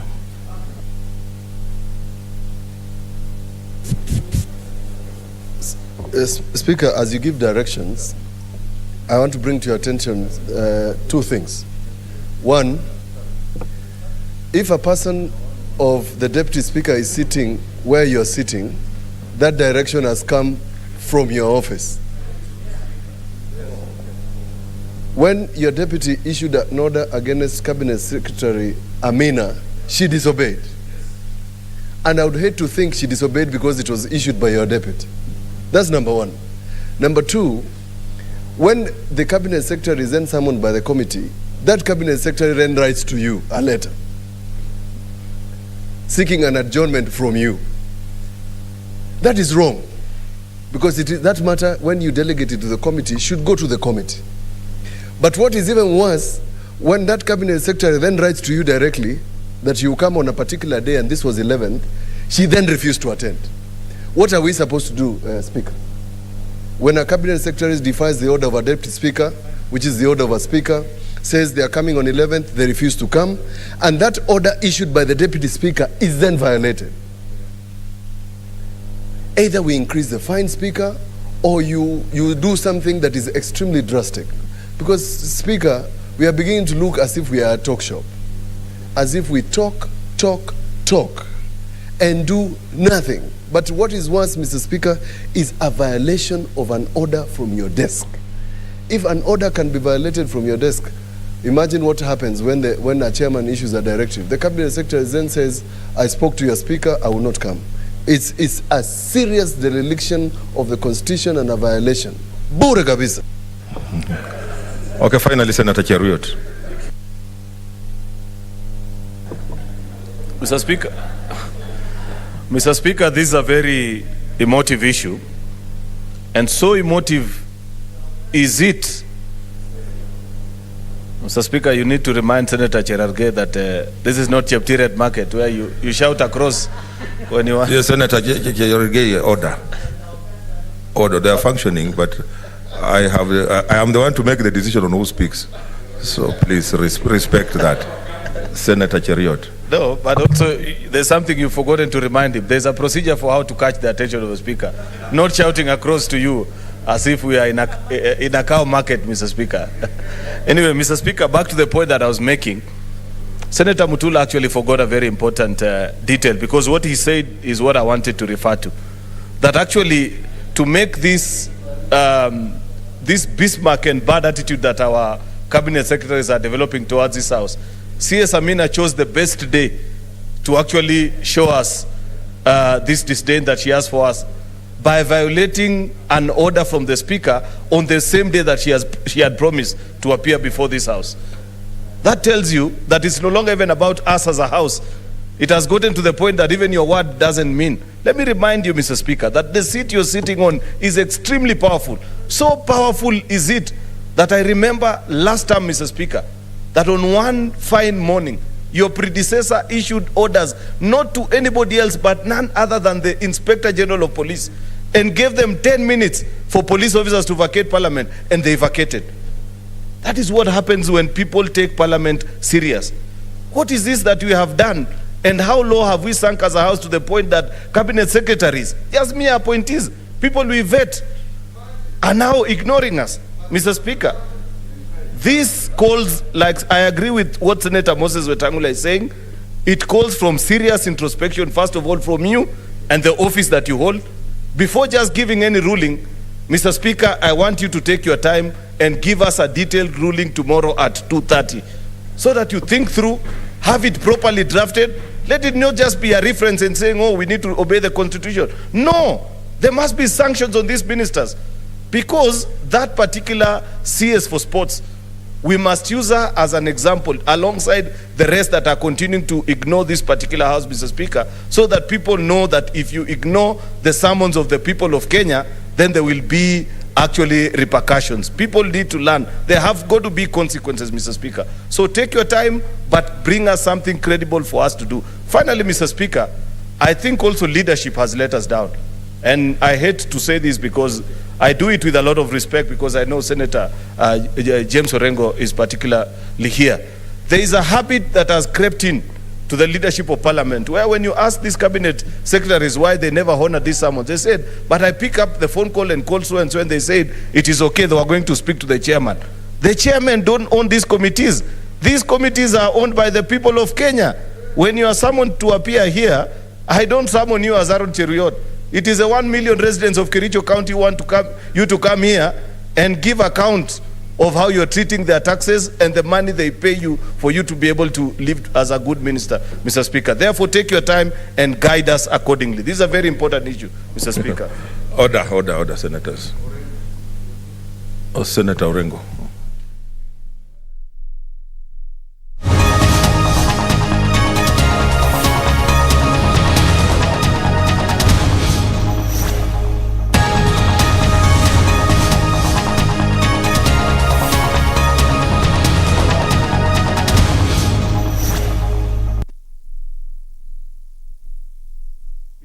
Form a group, they raised some money, and one of the committee members disappeared with that money, and hence they are looking to us to actually help in terms of recovery of those funds. So basically what this will do, the bill is to provide that effective framework for, first of all, for streamlining the registration, and then the management of the groups, and legal recognition, and also in terms of what happens when those disputes do arise. We do believe that if this bill is enacted into law, it will be beneficial to the public and the government in the following ways, among others, that it will provide that legal anchorage for registration, management, and regulation of the community groups. It will create an enabling environment that promotes community empowerment, self-reliance, and sustainable development of the community groups and projects. And it will also provide for rights and protection mechanisms for members of the community groups, and also facilitating the collaboration and linkages between these community groups, the national and county governments, the financial institutions, and other partners. Honorable Speaker, for intents and purposes, this bill has in its aims that noble intention to streamline the law in respect to the community groups, which are undoubtedly the basic units of social development at the local level. As we debate, I urge members that we enrich it for the benefit of our fellow countrymen who rely on such social groups for personal growth and development. And Honorable Speaker, this, if we all know, our social dynamics, social development dynamics, is all tied to mobilizing the resources around our people. And the real empowerment we are talking of our people at the social level. But as we all know, without the legal framework, it's not unheard of every time when we are called for these fundraisers to hear cases of, or when you then ask the group, we fundraise so much for you, what did you do with the funds? And they all resort to finger pointing one another, blaming one another, and it loses, it kills the morale of people who would otherwise be helping the community groups. So what we are actually trying to do here is not only to protect the groups, but to incentivize other people to then, contribute, through their philanthropic ways. to helping intervene at the social level for some of the problems that need to be intervened at that level without necessarily having to resort to the governments at the different levels. So, Honorable Speaker, it's a very straightforward bill. I hope we can be able to get through it so that we can then share it with our colleagues in the Senate, because as you know, this bill will affect issues at the county level, and it will be good that before we close this session, it would be my desire and the desire of so many people who benefit from this, that this House is able to pass this bill, then we can process it through the Senate, and the 12th Parliament could then come in as the Parliament that helped anchor the formality for the social community groups. So with those few words, I beg to move and recognize the efforts by the Committee on Labour and Social Services in the processing of this bill. I know the chair has had to leave to attend to some emergency and has nominated the Honorable Sankok to second on behalf of the committee. So I beg to move and request the Honorable Sankok to second. Anyone? The Honorable Sankok for seconding. Thank you very much, Honorable Speaker, for giving me this opportunity. And on behalf of my chairman, Honorable Kabinga Wadhayo from Mwea, and on behalf of the Departmental Committee on Labor and Social Welfare, it is my pleasant privilege and honor to second this motion on the second reading of the Community Groups Registration Bill 2021, National Assembly Bill number 20 of 2021, sponsored by the Leader of Majority. The bill underwent first reading on 8th June 2021. And Honorable Speaker, as you are aware, that community groups and self-help groups in Kenya so far are 271,400. They receive millions and billions of shillings from philanthropists and even sometimes from members who contribute, Honorable Speaker, and they are not regulated. That is why this bill is very important, and I urge all the members to support the committee in this endeavor to make sure that at least we regulate so that we don't have proliferation of thugs within such a very important community-based registration system. Honorable Speaker, the Departmental Committee on Labour and Social Welfare considered the bill pursuant to Standing Order 216.5 and tabled its report on 14 October 2021 pursuant to Standing Order 127.1. In summary, the bill seeks to provide a regulatory framework for the registration and regulation of community groups. The bill defines a community group as a voluntary association of individuals from the same community which is self-organized for a common purpose aimed at improving the livelihood of the group's members or for a community benefit, and includes a specific interest group, community projects and community-based organization, but shall not include groups formed to champion a political cause or contrary to public policy. Honorable Speaker, as you have been told, these groups sometimes are because of special interest groups, persons with disabilities, older persons nowadays also form such groups, women through table banking and other groups, Honorable Speaker, and they are organized groups. Part 1 of the bill, Clause 1 and 2, provides for the preliminary matters, including the short title of the bill and the definition of key terms used in the bill. Part 2, Clause 3 to 8, establishes the Office of the Director of Social Development, intended to be an office in the public service. The clause provides for the appointment and function of the director.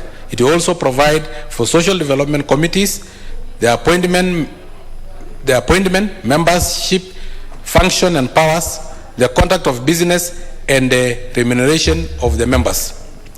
Part 3, Honorable Speaker, of the bill, clause 9 to 20, provides for the registration of community groups, including the registration of special community groups and the amalgamation and merger of community groups. In addition, it provides for the requirements for registration and the circumstances under which a community group may be dissolved or have its certificate of registration suspended or cancelled.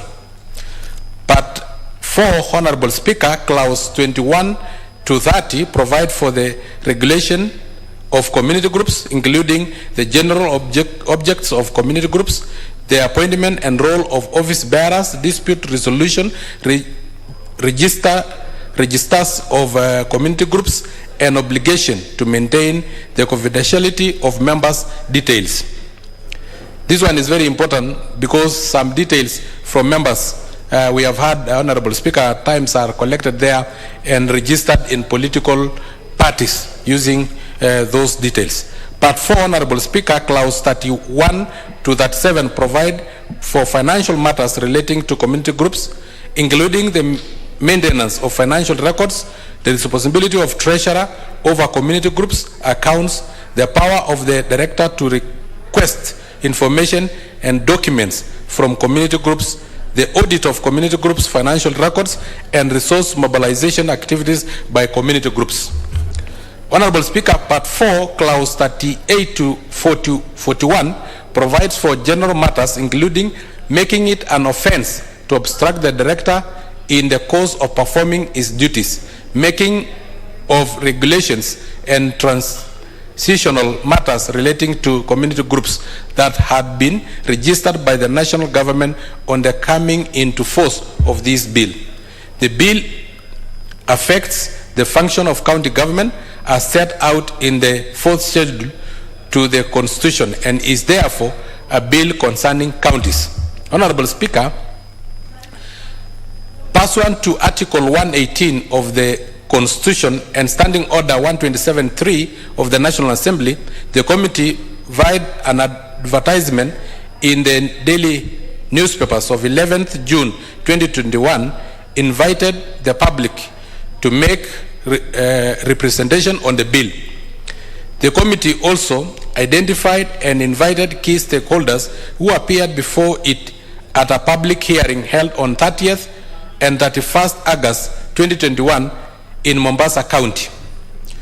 Honorable Speaker, the committee received submission from relevant stakeholders, including the Ministry of Labor and Social Welfare, the Ministry of Interior and Coordination of National Government, the Council of Governors, and the non-governmental organization coordination body. The committee did not receive any submission from any other person following the call for memorandum. All the stakeholders except the Council of Governors support the bill. The detailed submissions are contained in this chapter, and actual submissions are annexed to the committee report as Annexure 5. The committee extensively considered the contents of both the oral and written submission, which form the basis of the proposed amendment to the bill. I will now highlight some of the stakeholders' submission. Honorable Speaker, the Ministry of Labor and Social Welfare and the Ministry of Interior and Coordination of National Government, through Mr. Simon Chelugui, the Cabinet Secretary for Labor and Social Protection, and Ambassador Hussein Dado, Chief Administrative Secretary, Ministry of Interior and Coordination of National Government, made a consolidated submission to the committee regarding the bill on 30th August 2021. They submitted as follows. 1. The registration of self-help groups is assigned to the State Department for Social Protection as outlined in Executive Order Number 1 of 2018. It is executed through the Directorate of Social Development under its core function of community development, which includes group promotion through mobilization, registration, participation, and capacity building of individuals and communities. 2. The communities group include self-help groups, older persons groups, youth groups, women groups, men groups, mixed groups, community-based organization, refugee groups, persons with disability groups, and other special interest groups. Honorable Speaker, the bill is important as it helps boost security measures through vetting and screening of community groups seeking registration. The National Government Administrative Office will provide the support necessary for screening membership and objects of groups, while the county government will retain the mandate of mobilization of communities for sustainable development. 4. The bill was sanctioned from the cabinet level and provides the framework for community group registration at the local level. 5. The sub-county social development office undertake the registration of community groups, and upon registration, the groups are issued with certificate that guarantees them the right of recognition and assembly. To afford community members speedy registration, the ministry has in effect utilized the Huduma centers across the country. Honorable Speaker, majority of the registered groups engage in social economic activity geared towards improvement of their livelihood and self-reliance. The process of mobilization and registration of community groups has been undertaken since independence. In the past 5 years, the State Department for Social Protection has cumulatively registered 271,400 community-based groups. Benefit of the bill, Honorable Speaker, provide a regulatory framework for registration, management, and regulation of community groups in the country. Creates an enabling operational environment that promotes community empowerment, self-reliant, and sustainable development of community groups, among others. Honorable Speaker, in conclusion,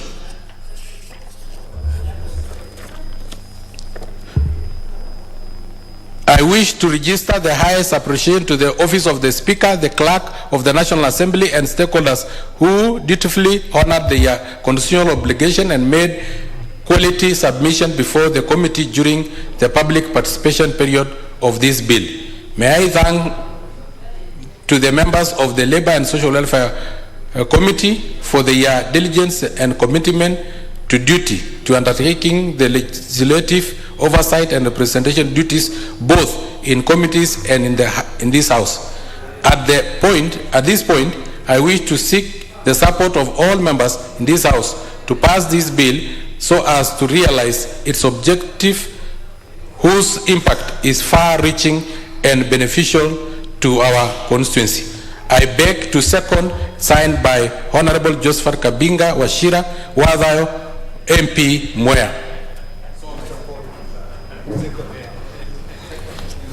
He has already seconded. Yes. Honourable members, I propose the question, which is that the Community Groups Registration Bill, National Assembly Bill number 20 of 2020, be now read a second time. I give the floor to the first one, is the Oduola Odhiambo, nominated Honorable Oduola Odhiambo. You have the floor. Thank you, Honorable Speaker. Honorable Speaker, I would like on the onset to support the Honorable Speaker because, as has been clearly indicated, this is a framework that is extremely important in terms of pooling and allowing very vulnerable, in some cases, but organized groups, so that they can, when they want to address very specific issues, Honorable Speaker, which usually touch on the community. A lot of the groups, Honorable Speaker, at the community level have direct impact, because when they come together, whether they are as youth groups or as elders or as men groups, they not only, Honorable Speaker, increasingly help us to break the fragmentation when there was a perception of struggling or fighting for little resources between the youth and the women who are in the open air market and the elders and persons with disability. But we find that, Honorable Speaker, this is going to strengthen and will allow these groups at the community level to not only come and identify issues such as the kind of funding that they can get among themselves, training, Honorable Speaker, so that we don't have cases where women groups do a lot of work and then they don't have ways of getting this to the market. And most importantly, Honorable Speaker, allowing the community to not only build their capacity, but that their voice be coordinated as they begin to make an impact. Honorable Speaker, it is also a very important observation that we have all over the country, those social officers who have been working to coordinate and to link, and there are cases when, other than the challenges sometimes of the spread and numbers of those officers available, we have found that there are ways in which this did not work as effectively. Therefore, Honorable Speaker, as I support this, it is indeed where we need to make a difference. Honorable Speaker, most of the time we find that the people in the community say that they don't feel what it is that is being done, but usually it is because the manner in which information, the manner in which training, the manner in which exchange programs, and indeed all other avenues of engagement reaches them. So I want to support, Honorable Speaker, because this definitely is going to improve the infrastructure and the capacity of the community to look within and to use their resources. I want to thank you, Honorable Speaker, and I support. Very well. Let me have Honorable Tum Chebet, Nandi County. Honorable Speaker, I stand to support this bill. I have worked as the Director of Social Services and Housing, and this was my area of concern. We saw groups being registered, we saw groups being formed, and the good things the groups did in the nation of Kenya. Honorable Speaker, as a women rep, we liaise with women groups, youth groups, and persons with disabilities. We are given affirmative funds, which we distribute to these groups. And we need a law, we need a bill which will really take care of these people. The social development officer will be in charge of the registration. The social development committees will mobilize the communities to form groups. Honorable Speaker, in this bill, they are talking about the location and address where the groups will be located. Because of security issues, we need to know where they are, the number, the address, even the telephone number of their leaders, so that in case of anything, Honorable Speaker, we can read them. In this bill also, it talks about the merger. The groups will dissolve. And when they dissolve, they'll come together. There is a rule under affirmative where less than 100 women will not be given funds. So under this new bill, those issues will be factored in, and the women and the men and the persons with disabilities in this nation will be read, and there will be a law to take care of them. Honorable Speaker, in this bill, they have talked about 271, 400,000 groups in the country. We cannot take for granted. I know very well, when I was young those days, there was a group in Eldoret, was in Gishu. They had bought some passes called Olare. They used to come to Nairobi. I have seen people who have started small, and right now they are owning buildings because of group work. So we need really to encourage our people to form groups so that they will enhance their living standard of living. We are talking about bottom-up approach to development, and bottom-up approach is talking about enhancing the groups, bringing them together. When I talk about bottom-up, it is what I used to teach at the university. There is top-down and bottom-up approach in development. But when you talk about a top-down approach, people bring policies which will not impact the less fortunate in the nation. So, Honorable Speaker, we need to rethink of how we are going to reach the less fortunate, and we can only reach them when they form groups so that the government can disperse resources not to individuals but to the less fortunate. Honorable Speaker, with those few remarks, I support. You support, very well. Let me have the member for Seme, Honorable Nikal Wambora. Thank you, Madam Speaker, for giving this opportunity. Madam Speaker, I rise to support this bill. Madam Speaker, the object of this bill is to actually provide a regular framework for mobilization, registration of groups and their coordination. And Madam Speaker, this is a very important bill. Communities exist in groups. Communities are not amorphous. It's not a large number of people living there. They actually have groups. You have women groups, you have youth groups, you have trade groups. Even the border people are in very well organized groups. The fishermen are in very well organized groups. And all these groups actually, apart from the provision that we were using in the Ministry of Gender and Social Development, which gave them certificates, but the certificates which didn't have serious legal standing are therefore not amenable to bring their force into development and all other areas. Because what you find, Madam Speaker, that communities will participate in groups, whether they are social activities, whether they are development projects, whether they are economic projects, people will always do them in groups, particularly in the rural areas. Individuals that do their serious things, those are individuals, but groups are important if we want our communities to participate in all these things. And in development, in economic development and activities, we actually have made provision for funds, the Uwezo funds, the women funds, the youth funds. Again, the non-legal nature, if I can use that word, of these groups have made it very difficult for these groups to access these monies, and therefore even to follow up where the monies are lent to the groups and they don't pay. You can't penalize them because they are not structured in a way that the law provides. Another important thing is that these groups, Madam Speaker, they relate with civil societies. They also relate with government departments. They also relate with even donor organizations. But because of their nature, they actually are not protected legally, and they are not empowered legally.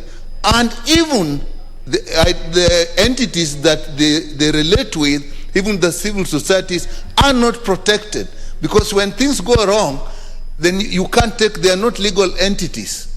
Therefore, you can't take serious action on them. And I think that has been a great drawback on the value of these groups. Therefore, this bill, which is providing for a structure for putting them into place, registering them, regulating them, giving them procedures of operation, the procedures of handling their finances, will make it very, very easy, actually, not only to support them, but even to train them and give them the skills that they need in an organized manner. Within the groups themselves, they will now find better ways of resolving conflicts and disputes, because the law will provide for that. And I support this bill because it again provides structures. It provides for a director of social development, a county coordinator, but more importantly, they are providing for social development committees that are at sub-county level. After devolution, the structure that was in the Ministry of Social Development, of Gender and Social Development, right down to the districts, were actually truncated so that you had social development officers at the sub-county level, but they didn't have a link with structures at the national level. So it became very difficult to coordinate them and to have national programs that are based on same policies, even if different application at different counties. This will provide for that. And that link has been missing. You go to the Ministry of Labor and Social Development, and then you find that they can't get down to the sub-county because that is now a different function. Yet, their work will be of no consequence, absolutely, if they do not have a link with the ground. And I think this law will provide for that. Madam Speaker, if you look at the membership in Clause 5, then you really find that this will take care of everybody. There's a sub-county social development officer, you have partners, you have representatives of the deputy county commissioner, you have representatives of development partners, you have registered community levels. So actually, for once, in my view, Madam Speaker, there is a structure at the community level where groups can actually find themselves putting their ideas, pushing their ideas, and achieving what I think otherwise we have been missing in our development efforts. If you look at Clause 6, it sets out the functions of these social committees. The most important one is the link with the national government, support for community mobilization, participation in setting priorities. Again, when we have been going out, even when we're dealing with the CDF, it becomes very difficult to actually get groups that would have to want to put an interest. Now, I think that structure is there, and I think it will go a long way. It provides something that we have been missing as a country, Madam Speaker, that we have the support funds from the government, Uwezo, Youth Fund, Women. The role from the support for men has been missing. And I'm sure in your constituency, in all our constituencies, the men always ask, where is our role here? You have the youth fund for the youth, you have the women fund for the women, you have Owezo for youth and women. What about the men? So, and the men also have their groups. Even if you go to traders, animal traders, they have their groups. As I said, if you go to fishermen, they have their groups. But we have not made provisions for them to be supported in our development efforts through devolved funds. I am sure, Madam Speaker, that once this law comes into effect and these groups are recognized, there will be adequate and appropriate agitation by men so that they can also get the support they need. And this is one reason I supported that we must have the Gender Commission, because we are getting to a situation where the men, if you look at it in terms of gender, may now need support even from that commission in areas like this. So with that, Madam Speaker, I support this bill. You support the bill. The member for Suba North. The member for Suba North, Honorable Millie Odhiambo. You request to contribute on this?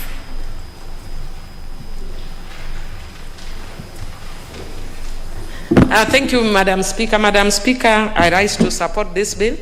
Madam Speaker, I support this bill because we have many small community-based organizations, and we do not have a legal framework for regulating them. Yet, Madam Speaker, you find that this is actually the basis of the rural economy, because this is where you have the mamambogas, you have all the women who are struggling, starting from this point, saving their money, doing development, community development work. And Madam Speaker, without that legal regulation, a lot of time women have been conned. You find sometimes you have a leader or leaders of these groups conning women because they do not have a way of saving money.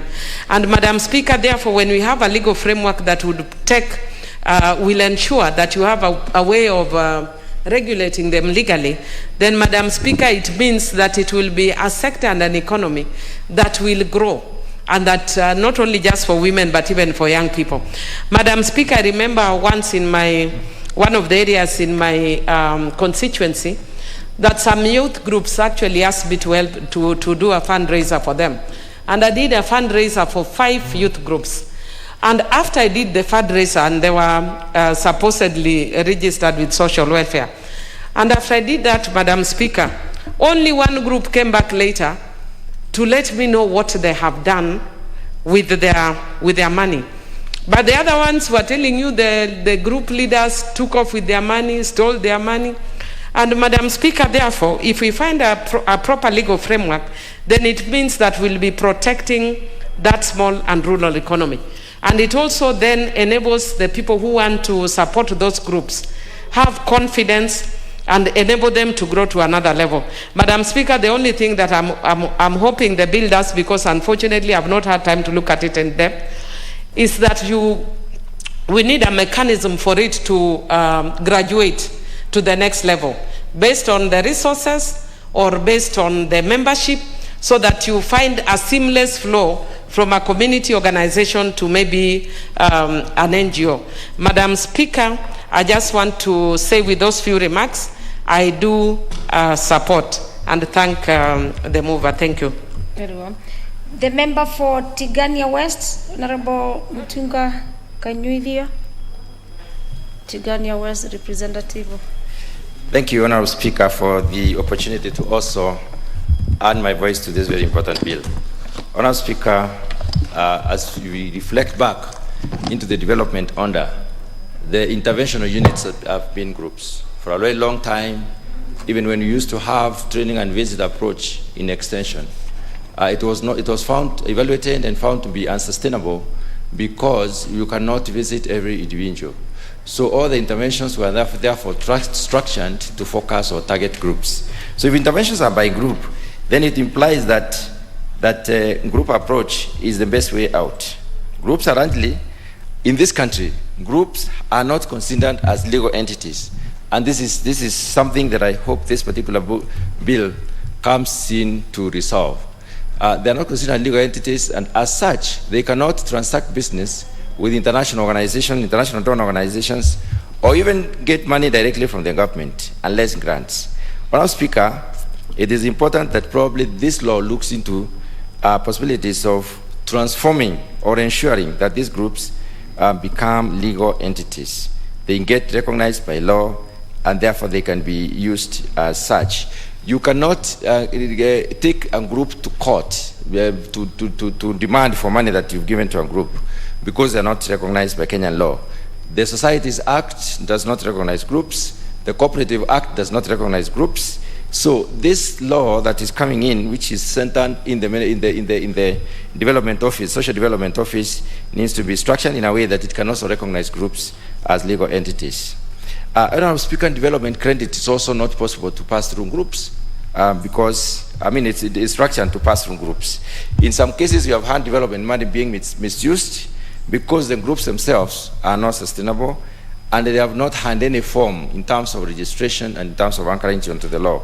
So access to this is very important for us to have this particular law so that we can effectively center groups.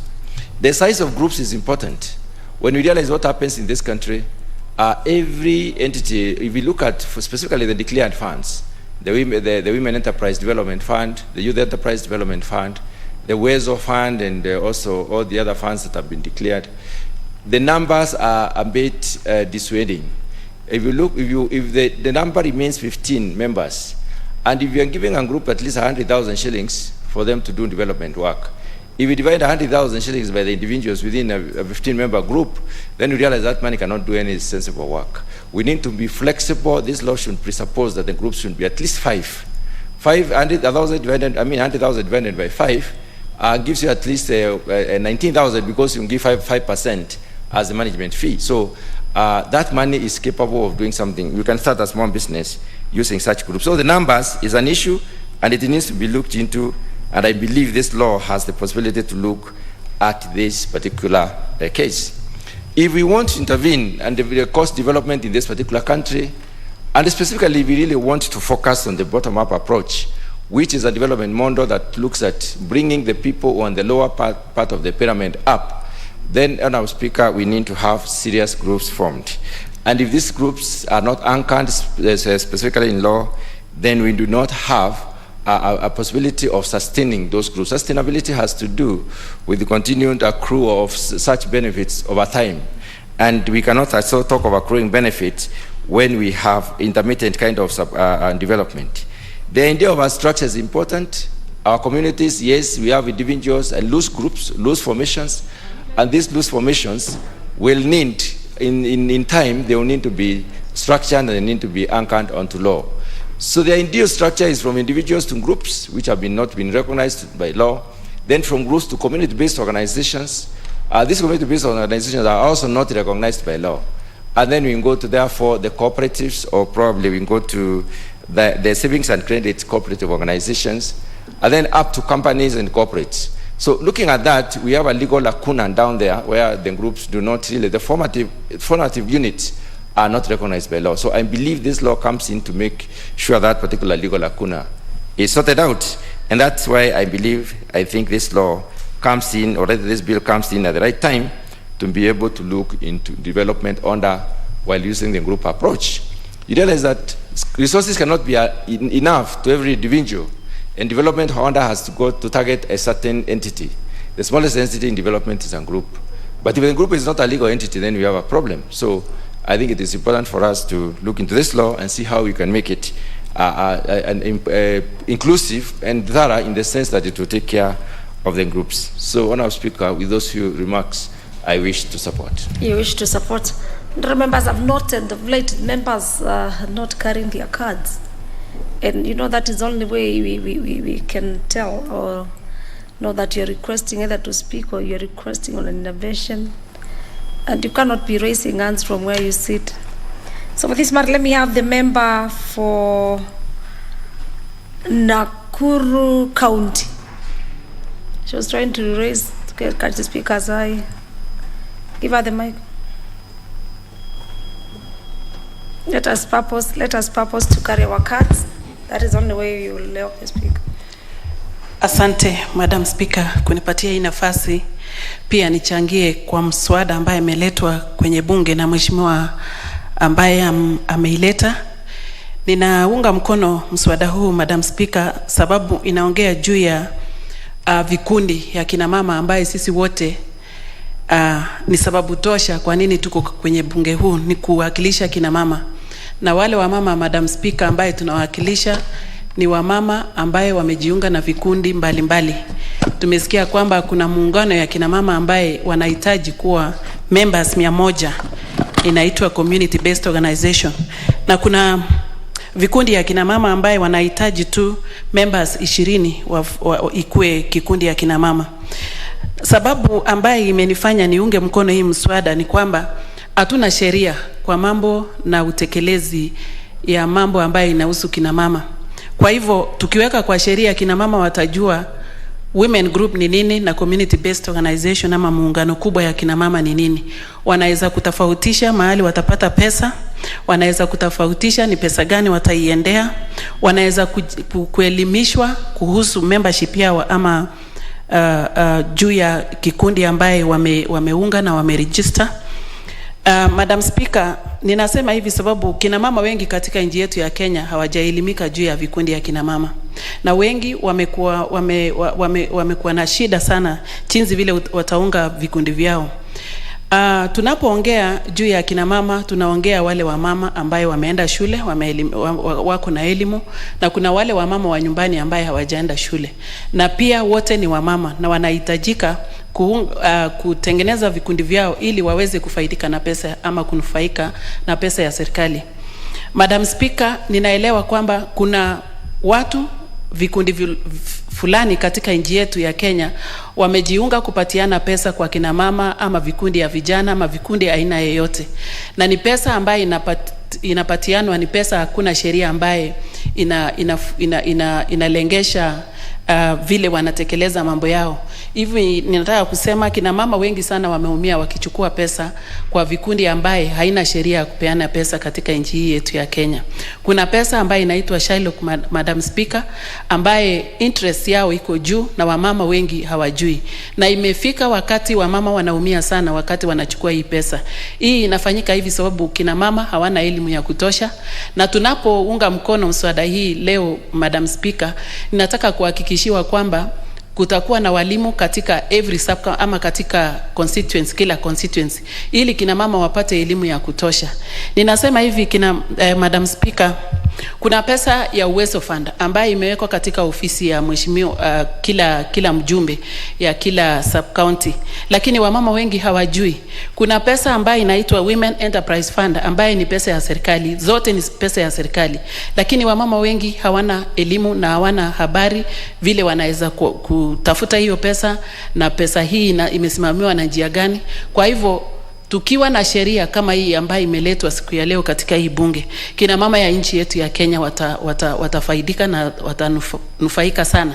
Nimesikia mjumbe mmoja akiongea kwamba wazee ama wanaume wamekuwa wakilalamika pia kwamba kwa nini vikundi ya kina mama wanapatiwa kipaumbele kwa kila jambo, lakini hawajui kwamba hata katika hiyo vikundi ya kina mama wazee pia hawajakatazwa, sababu lazima kuwe na thuluthi 30 ya gender ama ya wanaume pia. Hivyo wanataka elimu na wanataka kufunzwa. So shida, Madam Speaker, ninatarajia kwamba tutakapotengeneza hii sheria, serikali yetu itakuwa na uwezo ya kuhakikisha kwamba kutakuwa na mwalimu katika katika kila sub county, ili wamama wapate elimu ya kutosha. Napoongea juu ya kina mama, sio hawa peke yao, hata vikundi ya vijana, hata vikundi ya wale watu wasiojiweza. Watu wamekuwa hawajui habari nzuri kwamba kuna pesa ya serikali, na nataka kupongeza nchi yetu ya Kenya sababu ni nchi moja katika Afrika ambayo wameweza kutenga pesa ya vijana, ya kina mama na watu wasiojiweza ama watu ambayo wanaishi na ulemavu. Kuna pesa ya serikali ambayo wamepatiwa ambayo haina riba. Wakati huu napoongea tuko na pesa ambayo inaitwa GAF ama National Affirmative Action Fund ambayo sisi kina mama wakilishi tunasimamia, lakini kina mama wengi sana watafautishi kwamba hii pesa ya ambayo inasimamiwa na mama county ni inakaa aje, sheria yake imetengenezwa aje. Hivyo hawawezi kutofautisha na zile Shylocks ambaye wamekuwa wakinyemelea kina mama pale nyumbani sababu hawana mafunzo ya kutosha, wamekuwa wakiumia sana. Kwa hivyo ninaamini hii bill ambayo imeletwa katika hii bunge itatoa sheria tosha kwamba kina mama, kitu ya maana sana ni elimu. Kina mama watapata elimu, wazee pia watapata elimu. Haijasemwa ati kikundi ikiwa ni akina mama, wazee pia hawatakikani kuwa members. Kile kitu inahitajika ni mafunzo. Wamama wajue ikisemekana ni kikundi ya kina mama, ni kikundi ya kina mama, wengi wao watakuwa kina mama, lakini wenye wanaongoza ni wamama tupu. Lakini members tunaweza pata theluthi chache ya wazee ama wanaume kuwa wawe members. Kwa hivyo tukiwa na sheria itakuwa ni vizuri, na wananchi wa kina mama katika nchi yetu ya Kenya, we ukijua Madam Speaker kwamba kina mama ni watu ambaye wanafanya bidii katika society yetu ama katika nchi yetu ya Kenya. Kina mama pia nambari yao ni ya juu.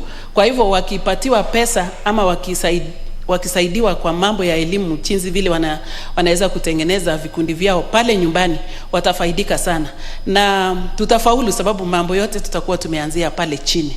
So ukisikia hata mambo ambaye wengi tunasema mara nyingi kwamba mambo ya bottom up ama mambo kuelimisha watu na kupatia watu usaidizi kutoka huko juu, si ati ni kitu ambaye haijakuwa ikiendelea. Imekuwa ikiendelea, lakini lazima sasa isisitizwe na sheria. Kwa hivyo mimi kama mama county kutoka Nakuru, ambaye nina hakika kwamba nasikizwa na wale walinichagua, wale kina mama ya Nakuru, ni kwamba sheria ambaye imetoka sasa ni sheria ambaye itasaidia kina mama. Wakati huu tunapoongea kuna wamama ambaye ni wamefiwa na wazee, ama wazee pia ambaye wamefiwa na kina mama, na nina hakika katika hii bill itaguza hawa na itawaelimisha vile tunaweza kujenga uchumi wetu kutoka pale village kuja juu. Kwa hivyo hii mswada ninaunga mkono sana, na nataka kupongeza mheshimiwa ya Super North kwa kupambana na bill ya leo ya gender commission. Na ningependa kuambia mheshimiwa, nimekuwa nikipenda sana debate yake, lakini mheshimiwa kutoka Super North, najua gender commission imekuwa ikikaa Nairobi. Kwa hivyo lazima kufanyike devolution na kina mama pale chini wajue gender commission kazi yake ni nini. Gender Commission inajulikana iko Nairobi na haijasikika pale nyumbani, and that is what, na hii ndio sababu saa zingine kuna watu wako na wasiwasi naye. Otherwise nimesema shukrani sababu umesimama na imepita vizuri.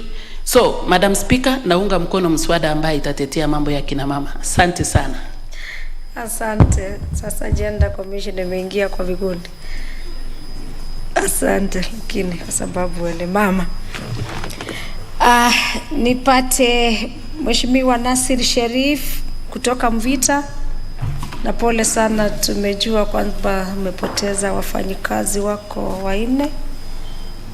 So you have the floor. Asante sana Madam Speaker, ni kweli imekuwa ni pigo kubwa mno.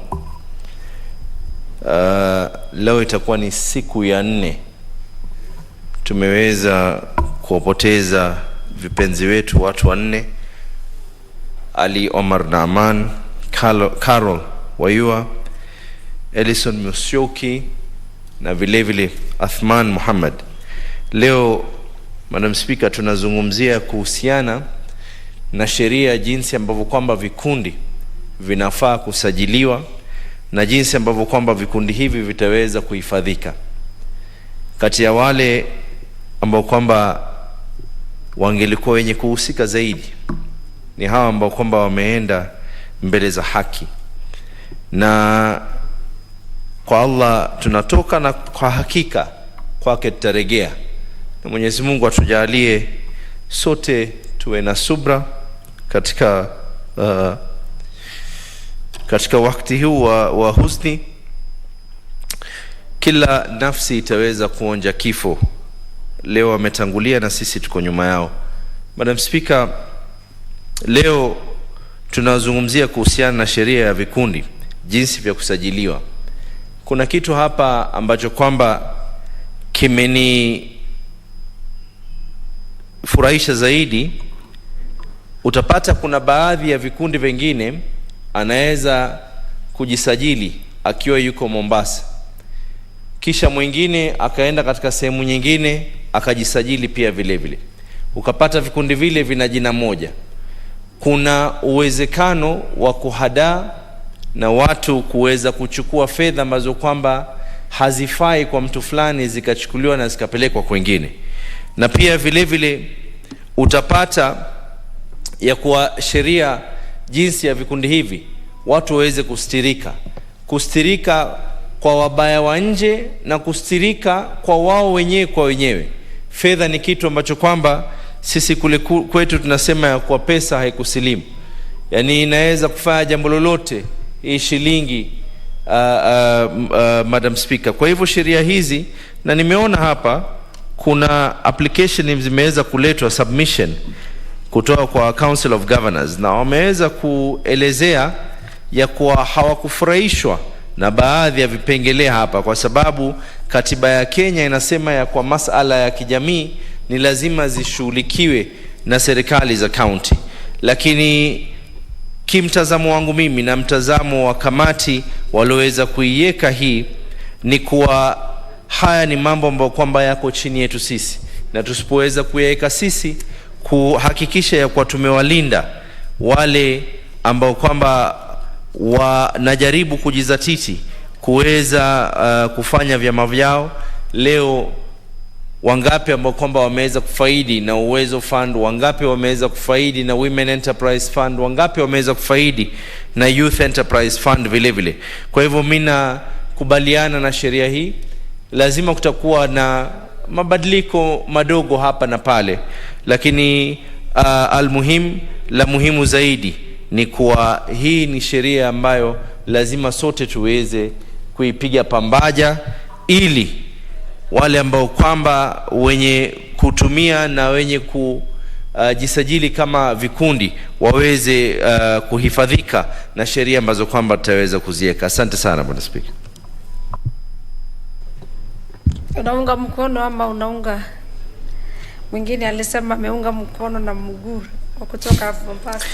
Naikubaliana na Madam Speaker. Ilikuwa naelezea hapa kwanza, naikubaliana na hii sheria na 100%. Asante. Then let me have the member for Bomet County. The representative for Bomet County. Can you give her the mic?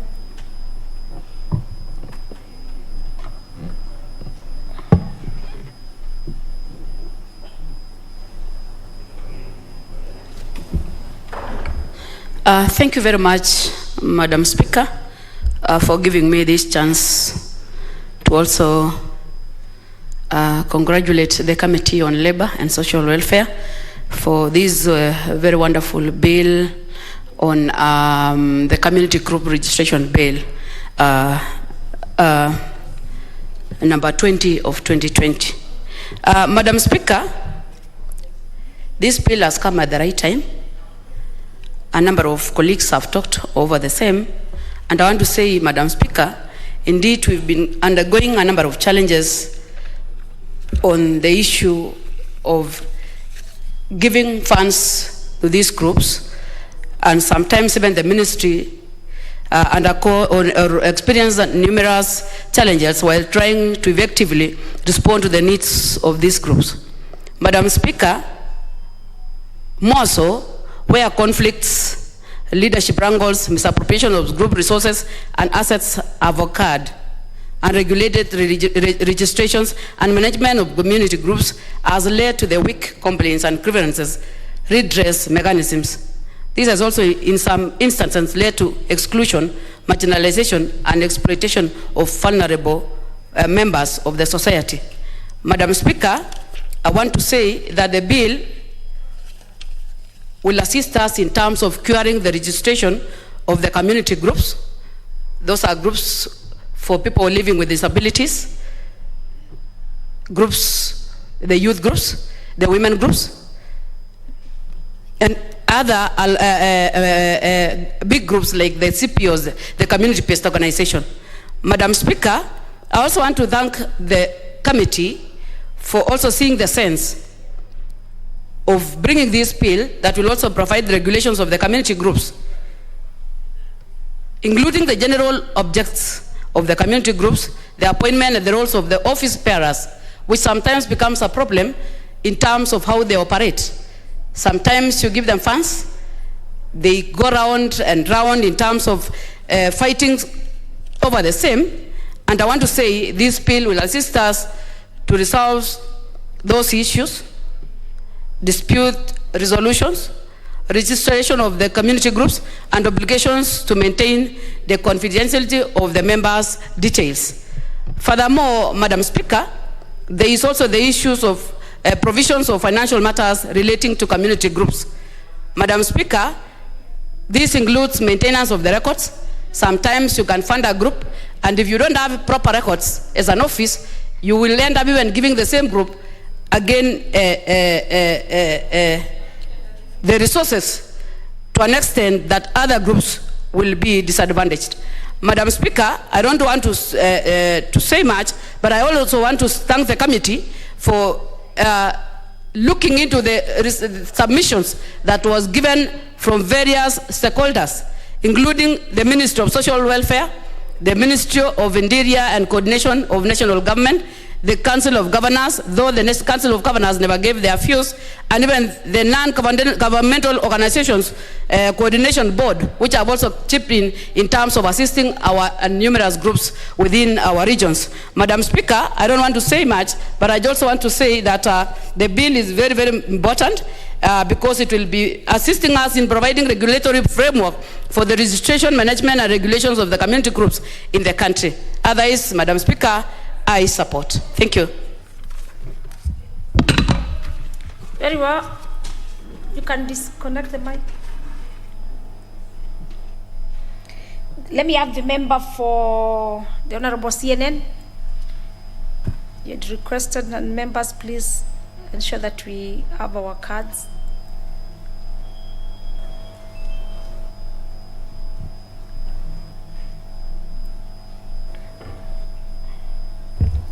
Yes, now there you go. Okay. Thank you, Madam Speaker, for the opportunity and consideration given to me, Madam Speaker. I am rising to support this bill. And Madam Speaker, let me recognize by saying that alone I can do little, but together we can do so much. That is my new saying I am going to develop and base when I'm supporting this bill, Madam Speaker. Madam Speaker, the CBOs, the community-based organizations, plays a very key role, especially a constituency where I come from. There are so many, Madam Speaker. They even do things to help the community in terms of infrastructure, in terms of financial activities, in terms of everything, Madam Speaker. And let me begin by thanking the committee for what they have seen wise actually to come up with this bill to support, to legalize actually these groups so that things can be done in a free, fair, and transparent manner, Madam Speaker. We have faced a lot of challenges when it came to issues of distributing Uwezo Fund. And majority of these groups, some of the members, they don't take them very seriously. But if at all we are going to have a bill recognizing CBOs, things are going to work out very smoothly, Madam Speaker. Madam Speaker, some of these issues we are discussing here, if we are going to have this bill passed very immediately, we are going to empower our people economically, because in a community group, you will be able to invest and deal with the funds of the community groups without, with proper protection of your funds. Another issue is you can raise or borrow the money from anywhere, even in the banks, if you are legally recognized, Madam Speaker. Madam Speaker, I don't have much to say, but this is a very good bill. If it is implemented, it can help a lot of things. This is a way to poverty eradication. I don't want actually to support the issue of bottom-up approach, but still we can borrow a lot by implementing this approach and empowering our people. This will ease unemployment rate we are facing in our country. Madam Speaker, if we create more CBOs, we are going to have leaders coming from these CBOs, and majority of our communities will not be idle. With those few remarks, Madam Speaker, I support. You support. Thank you. Thank you. The member for Siaya County, the Honorable Durambaka. The member for Siaya County, you have the floor. Thank you, Madam Speaker, for giving me this opportunity. I want to support this heavily because group formation is part of African culture. If you look at the African way of life, Africans have always existed through groups. And so when we empower groups, then we are actually highlighting the role of African culture. We know that in rural setting, people operate through groups. Whether they're legalized or not, group work has always worked. But it is important that we legalize them very, very well, because the role that they're playing is very, very critical. A lot of these groups are doing great work in the community. You will find women groups are doing business, maybe in poultry, in farming, and they're doing also stable banking. They're making money. They're wealth creation organizations. They're eradicating poverty. And that's why the funds that we have for them is meant to uplift their lives, such as Uwezo Fund, Women Enterprise Fund, Youth Fund, and National Government Affirmative Action Fund. These are all meant for groups. And we have seen how they have empowered groups in different ways. Apart from empowerment, economic empowerment, we have also seen how groups have lost in terms of not being recognized, not being legalized, and not being able to be followed after they have received some funds. You always want to know that if you give a group some funds, what have they done with it? What is the impact of it? How can you follow them up? How do they pay? What are the challenges they face? You will see that they cannot be traced if they are not registered. They cannot be found.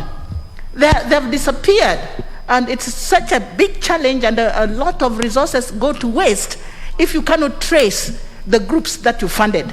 And so the bill will help us know where these groups are so that we can follow them up, and that when they do very well, we can give them more funds and they can continue eradicating poverty. My observation as a woman rep of Siaya is that a lot of these groups also need training. And so the training part of their work, now that they are going to be legalized, they are going to be mainstreamed in our system of governance, I think training should be part of it, so that they are trained on how to make money, they are trained on how to manage it, they are trained on many other issues that group need to know. I know this is time for campaigns have started. They must also know their rights to vote. Even in those groups, a lot can be done, not only making money, but also teaching them on the power of voting, their rights to vote. They must know about COVID as a disease. How does it affect us? How do we prevent it? So group work can help in many other ways other than making money the way we have always associated with them. But my contribution to this is that I support it because it is the way to go. The whole world is going through group work. That's how even when you're looking for money for women in the villages, they will always want a group that has inspired other groups, a group that has done very well, that can be given funds, that can be supported, and so on and so forth. So I want to support this because it's the way to go in terms of development, it's the way to go in terms of health interventions, it's the way to go in terms of other information that the community need to know. Thank you for this opportunity, and I want to support the bill.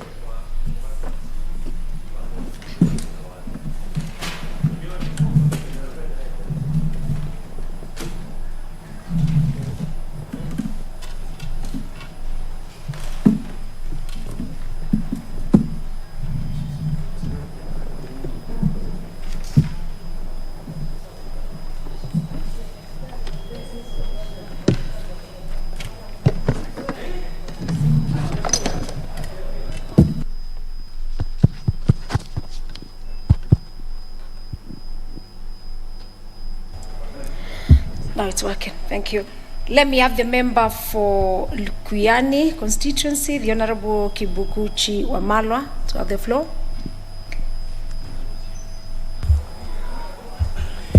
Thank you, Madam Speaker, for giving me this chance to, as I support the bill, add one or two words, Madam Speaker. One, I think, like most of my colleagues have said, these community groups, and there are very many. In fact, we were given a figure of over 200,000, but I think it's much. The number is much higher than that because there are so many especially in the rural areas, Madam Speaker.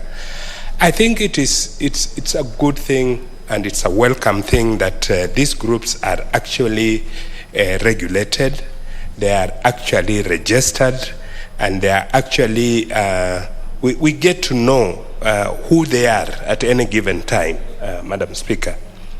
Because like quite a number of my colleagues have said, those of us who have been following especially the Uwezo Fund closely in our constituencies, you find that it is very easy for groups to form, and as soon as you disperse funds to them, then they break up.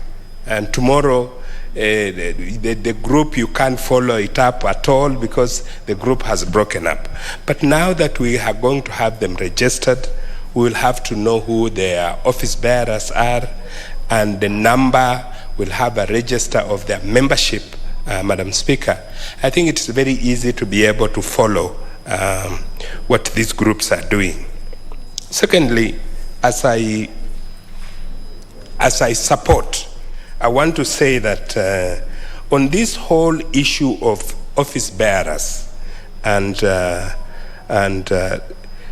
register of members of each group, I think in the long run it will be very, very useful to know who are the office bearers of each group, so that in case there is any dispute, and usually, invariably, when you have groups, there are likely to be some disputes.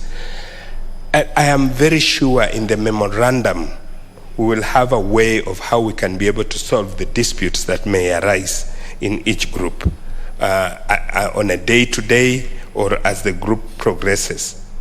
But, Madam Speaker, we have seen groups that are very well organized. We have seen them grow from a village group to a national group that has been able to really uplift the welfare of its members.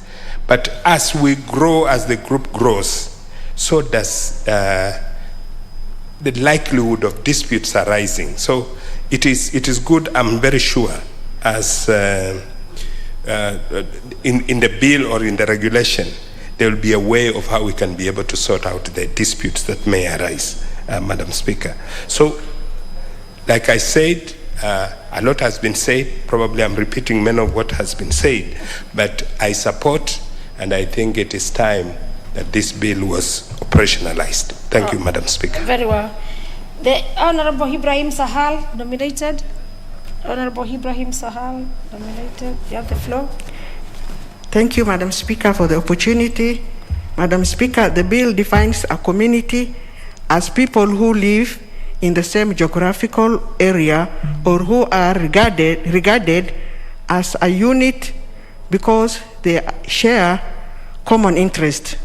It goes on to define community groups as self-organized voluntary association of individuals from the same community.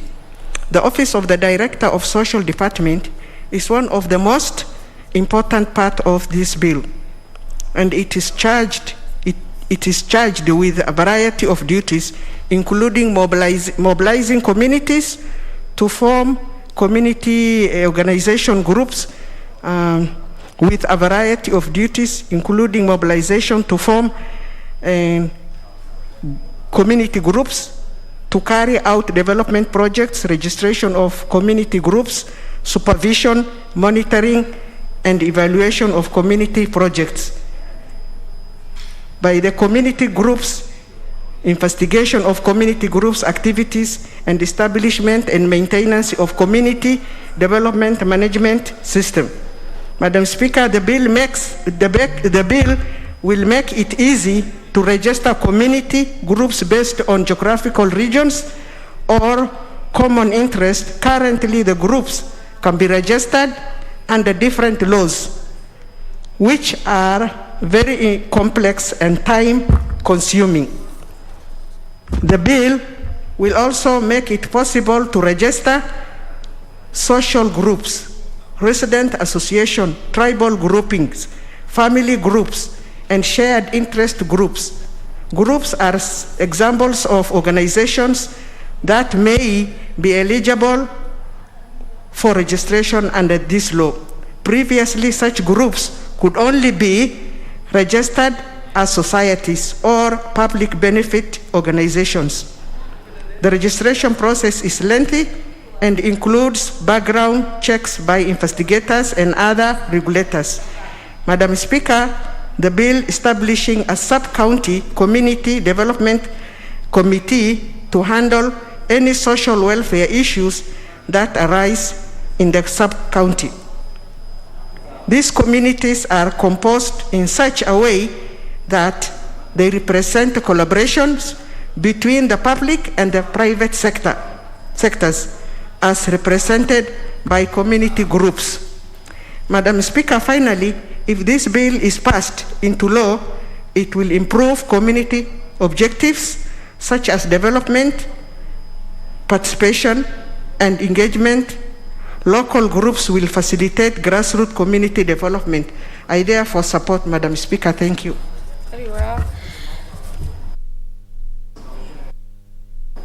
Let me have the Honorable Dangala Kahai, the member for Vihiga County.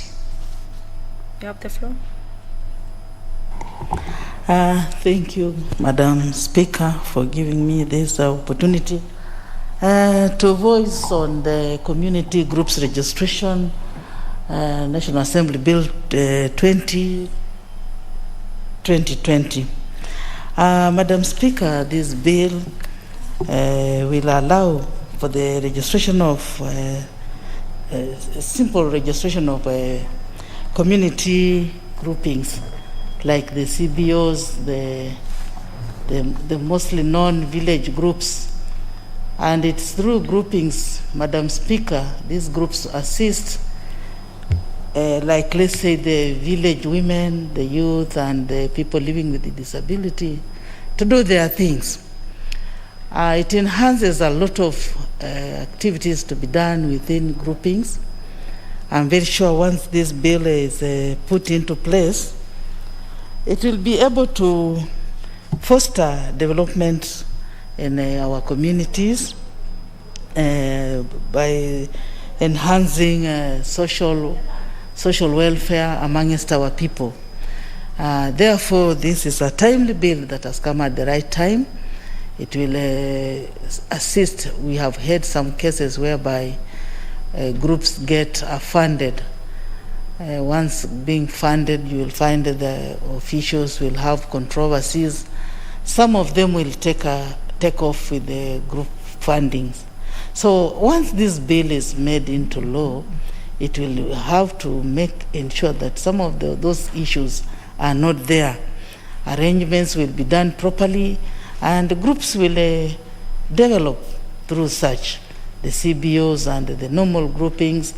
It's through these small groups that people are coming up with small village. They assist table bankings. The women are really benefiting from groups.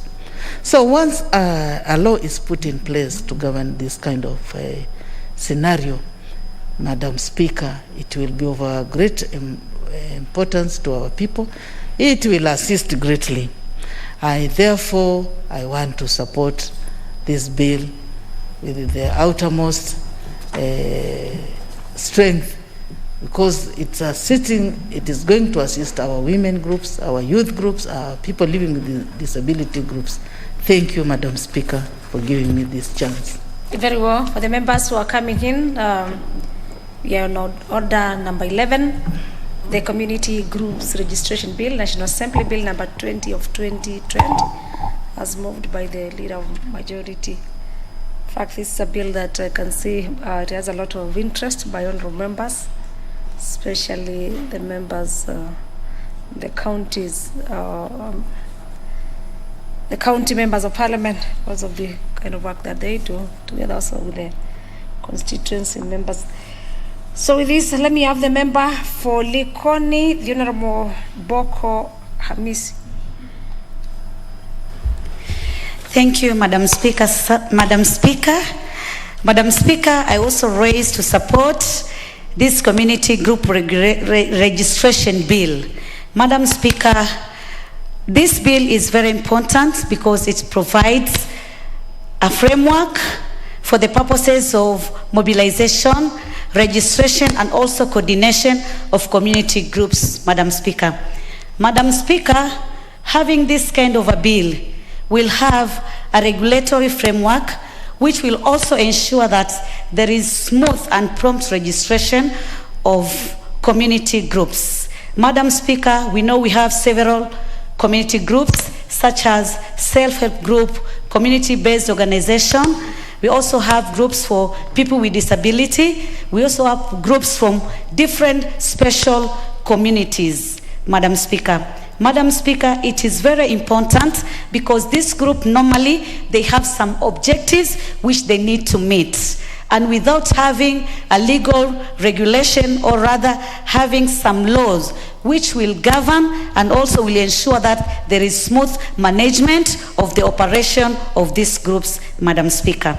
Madam Speaker, in our country, we have several funds which they are distributed to several community groups. Madam Speaker, we have the Youth Enterprise Fund, we have the Women Enterprise Fund, we have the WEZO Fund, we also have some funds which comes from the NGAF, which the women representative from the 47 counties are the patrons, Madam Speaker.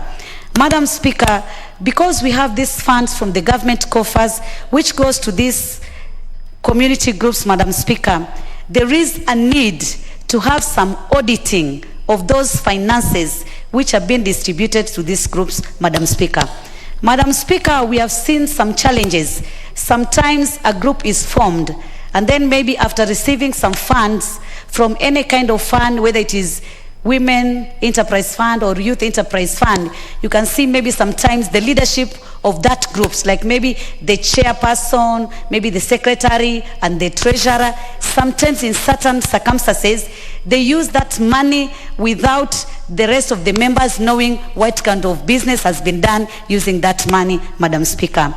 There is a lot of conflicts, Madam Speaker, and when these conflicts arise, sometimes members make decision to dissolve those groups, or sometimes even it reaches at times where government relevant authorities decide that we want to suspend this group, or we want to cancel this group, or we want to dissolve this group. And there's many reasons why the government sometimes will just decide to do that. Sometimes a group will do some illegal activities. And these activities, sometimes they are not the activities which were proposed when they were doing the registration of that group. So, Madam Speaker, having a framework will also be a platform to ensure that whatever proposal has been made or whatever objectivities have been made regarding those groups are the same things which are going to be implemented, rather than implementing some illegal activities, Madam Speaker. Madam Speaker, process of dispute resolution is very important, Madam Speaker. And if you don't have a framework, especially a legal framework, sometimes it becomes very difficult, and it arises to having some conflicts among the members, Madam Speaker. Madam Speaker, as a country, we also need to have some records on what the funding is done to ensure that there is empowerment to our women, there is empowerment to our youth, there is empowerment to people with disability and all other groups, Madam Speaker.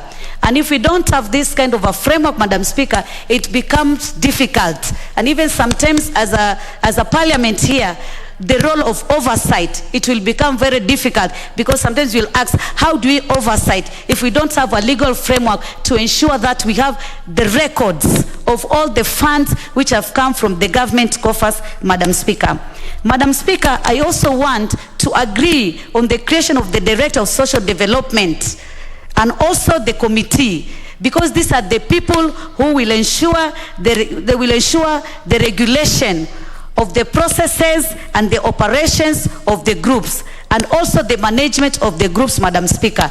Because if we leave it the way it is, like now, even the women representative, some of the women representative, because I was also once a women representative representing Mombasa County, there's some groups who are given some fund, and they intended to do that fund for a certain project. But after sometimes, you just find the group has died, there's nothing which is going on. Some people say that we are going to open a circle, the circles are not there, the table banking are not there, so it becomes very difficult. But having a certain framework and having a director who is there, plus the committee members who are going to be dealing with such kind of groups and knowing what kind of project they are doing. Is it having a positive impact to the society? Are they really helping the people with disability? Are they helping the youth? Are they helping the women? Are we progressing as a country? Because we cannot just live just blanketly like that every time we are putting some allocation when we are doing budgetary here in this parliament, and yet we don't have a positive feedback, or rather we are not progressing in terms of development, Madam Speaker. Madam Speaker, anything which is initiated, it must have a legal framework, because we are being governed by the rule of law, and we also have our constitution, which also is there, and we need to follow it. Madam Speaker, the issue of confidentiality of the members is very important, because even in the constitution, there is what we call privacy. So privacy of Kenyans is paramount, Madam Speaker. And this bill also talks about confidentiality, Madam Speaker. And I really want to agree, because as members of that organization, that confidentiality is very important, so that at least each member has its own privacy according to the Constitution, Madam Speaker. Madam Speaker, having said that, just recently we heard that we are going to have what we call biashara funds. And that is what they call that they're going to do sort of amalgamation of all the funding, the Youth Enterprise Fund, the Women Enterprise Fund, and other funds, to put them together in a bigger funding. So when we are going to reach there having this bigger funding, maybe without having a framework which is going to be regulating how people are going to get this fund, how are they going to utilize them, it will be very difficult. But if we're going to pass this bill, it will be good, and it will go in tandem with this other proposal of having a Biashara fund, because this Biashara fund will enable Kenya now to get big loans or to get big funding, rather than just getting this small funding from Youth Enterprise Fund, where you get to attune, maybe you start with 100K, 100,000, then you do 500, like that, to a limit of 1 million. But this Biashara fund is going to give more than that to our Kenyans who have formed themselves in a group, Madam Speaker. So, Madam Speaker, having such kind of a regulation and having a director and a committee which is going to govern and ensure that there is smooth management of all this organization in terms of mobilization, registration, and also coordination of community group is going to assist us in ensuring that we have positive feedback, or rather we have positive achievement in terms of empowerment of our society. I thank you, Madam Speaker. Very well. The member for Mandera West, the Honorable Yusuf Haji. Thank you, Madam Speaker, for giving me this opportunity. I also stand up to support this bill. I think it is very, very timely. I come from a community whereby groups are very vital. People do businesses not alone, but in groups which are not registered, but it is just a sort of a mutual agreement between the various members of the group, and over the years it has been realized that they do a very good job. A lot of the big businesses which members of my community do here in this country is not individual businesses. It is businesses that where many people come together and work. But unfortunately, they don't have any legal framework, and sometimes when some misunderstanding comes up, it becomes very difficult to arbitrate such groups. And this, therefore, this law or this bill that is now on the table of the House, if it becomes a law, will be able to assist that very much. Working individually and working in groups are quite different. In my local language, there is a proverb which if I may translate into English directly, says, one finger cannot wash the face. We need 4 fingers or all the 5 fingers to wash our face. This is just what we mean by group, or what we mean by together you can succeed. And therefore, having had groups all over the country, different types of groups, different sets of the communities having their groups, but without any legal framework, without any rules and regulations that are binding. And in any community, you know, there are people who are... Order. Even as you continue contributing to this, Honorable Yusuf Haji, the member for Mandera West, you are aware of the dress code of the members in this house. You're supposed to be having a tie, or at least you close you. Otherwise, it's not coming out very well as far as the honorable member is concerned. Sorry, Madam Speaker, I thought I was very decently dressed. You're supposed to be wearing a tie. My very expensive counter, I thought, was very acceptable. Your counter is very good, but you do not have a tie. And again, you are opening your chest. Just okay. Tied enough. A bit. Yeah, let me tie this one, but so that it can act as a tie. Thank you so much for the reminder. Yes, I'll observe next time and put on a tie. So that at least you. Yeah, thank you so much. Yes, just.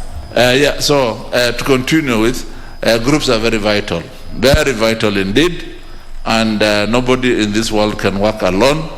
It has been seen all over the world that working together as a group is so essential, and having a legal framework that can guide during difficult times that can guide during misunderstandings and that can help in managing the group assets and resources effectively is very important.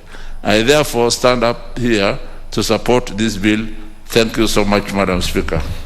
Very well. Then now visit your standing orders and see the dress code of the honorable members, especially, yes, on the dress code of the Parliament. The member for Lagdera, Honorable Garane. Thank you, Madam Speaker, for giving me this opportunity to contribute to this important bill, the Community Group Registration Bill. Madam Speaker, community groups are very critical in our society. They are basically one of the important drivers of the rural economy in our communities. Community groups, through their associations, are there to improve the lives and the livelihoods of the group members. But Madam Speaker, lack of or the absence of regulatory framework has hindered the growth and development of these community groups. And therefore, coming up with a regulatory framework or a bill that governs the registration of these community groups is very important. And Madam Speaker, these groups are spread all over the country.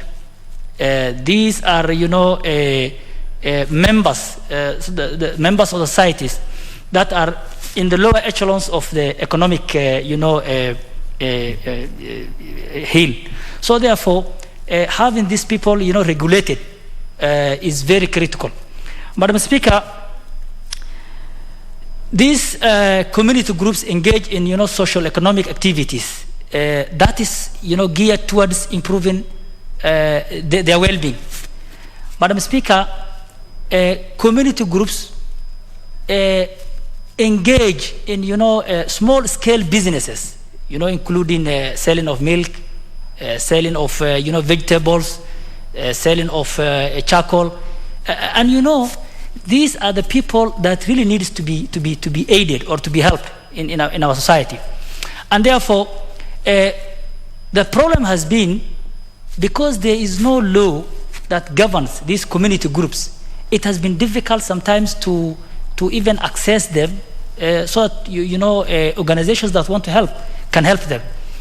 Most times you see they go and look for funding from organizations, non-governmental organizations or financial institutions. But because they do not have or they do not possess documents, it will be very hard for them to be financed. And therefore, because now they will be given and they will be issued with registration certificates, they will be able to access funds from these non-governmental organizations and financial institutions. Madam Speaker, having these community groups registered will also improve our security, because sometimes because when these community groups are being registered, the Ministry of Interior and other important agencies will be able to vet them and ensure them only community groups or members that have good standing in the society are members of these community groups. And therefore, this reduces the risk of having registered a rogue element in this in the society. Madam Speaker, because these community groups now are registered, they are able to mobilize resources and to form sometimes even various community groups can come together and form SACCOs, which will have a larger base of capital, which I'm sure they can really invest properly. Madam Speaker, registration of these community groups will also ensure that we have a reliable and a database. Sometimes when you want to maybe to do something good for these community groups and you don't have a reliable data, it means it will be difficult.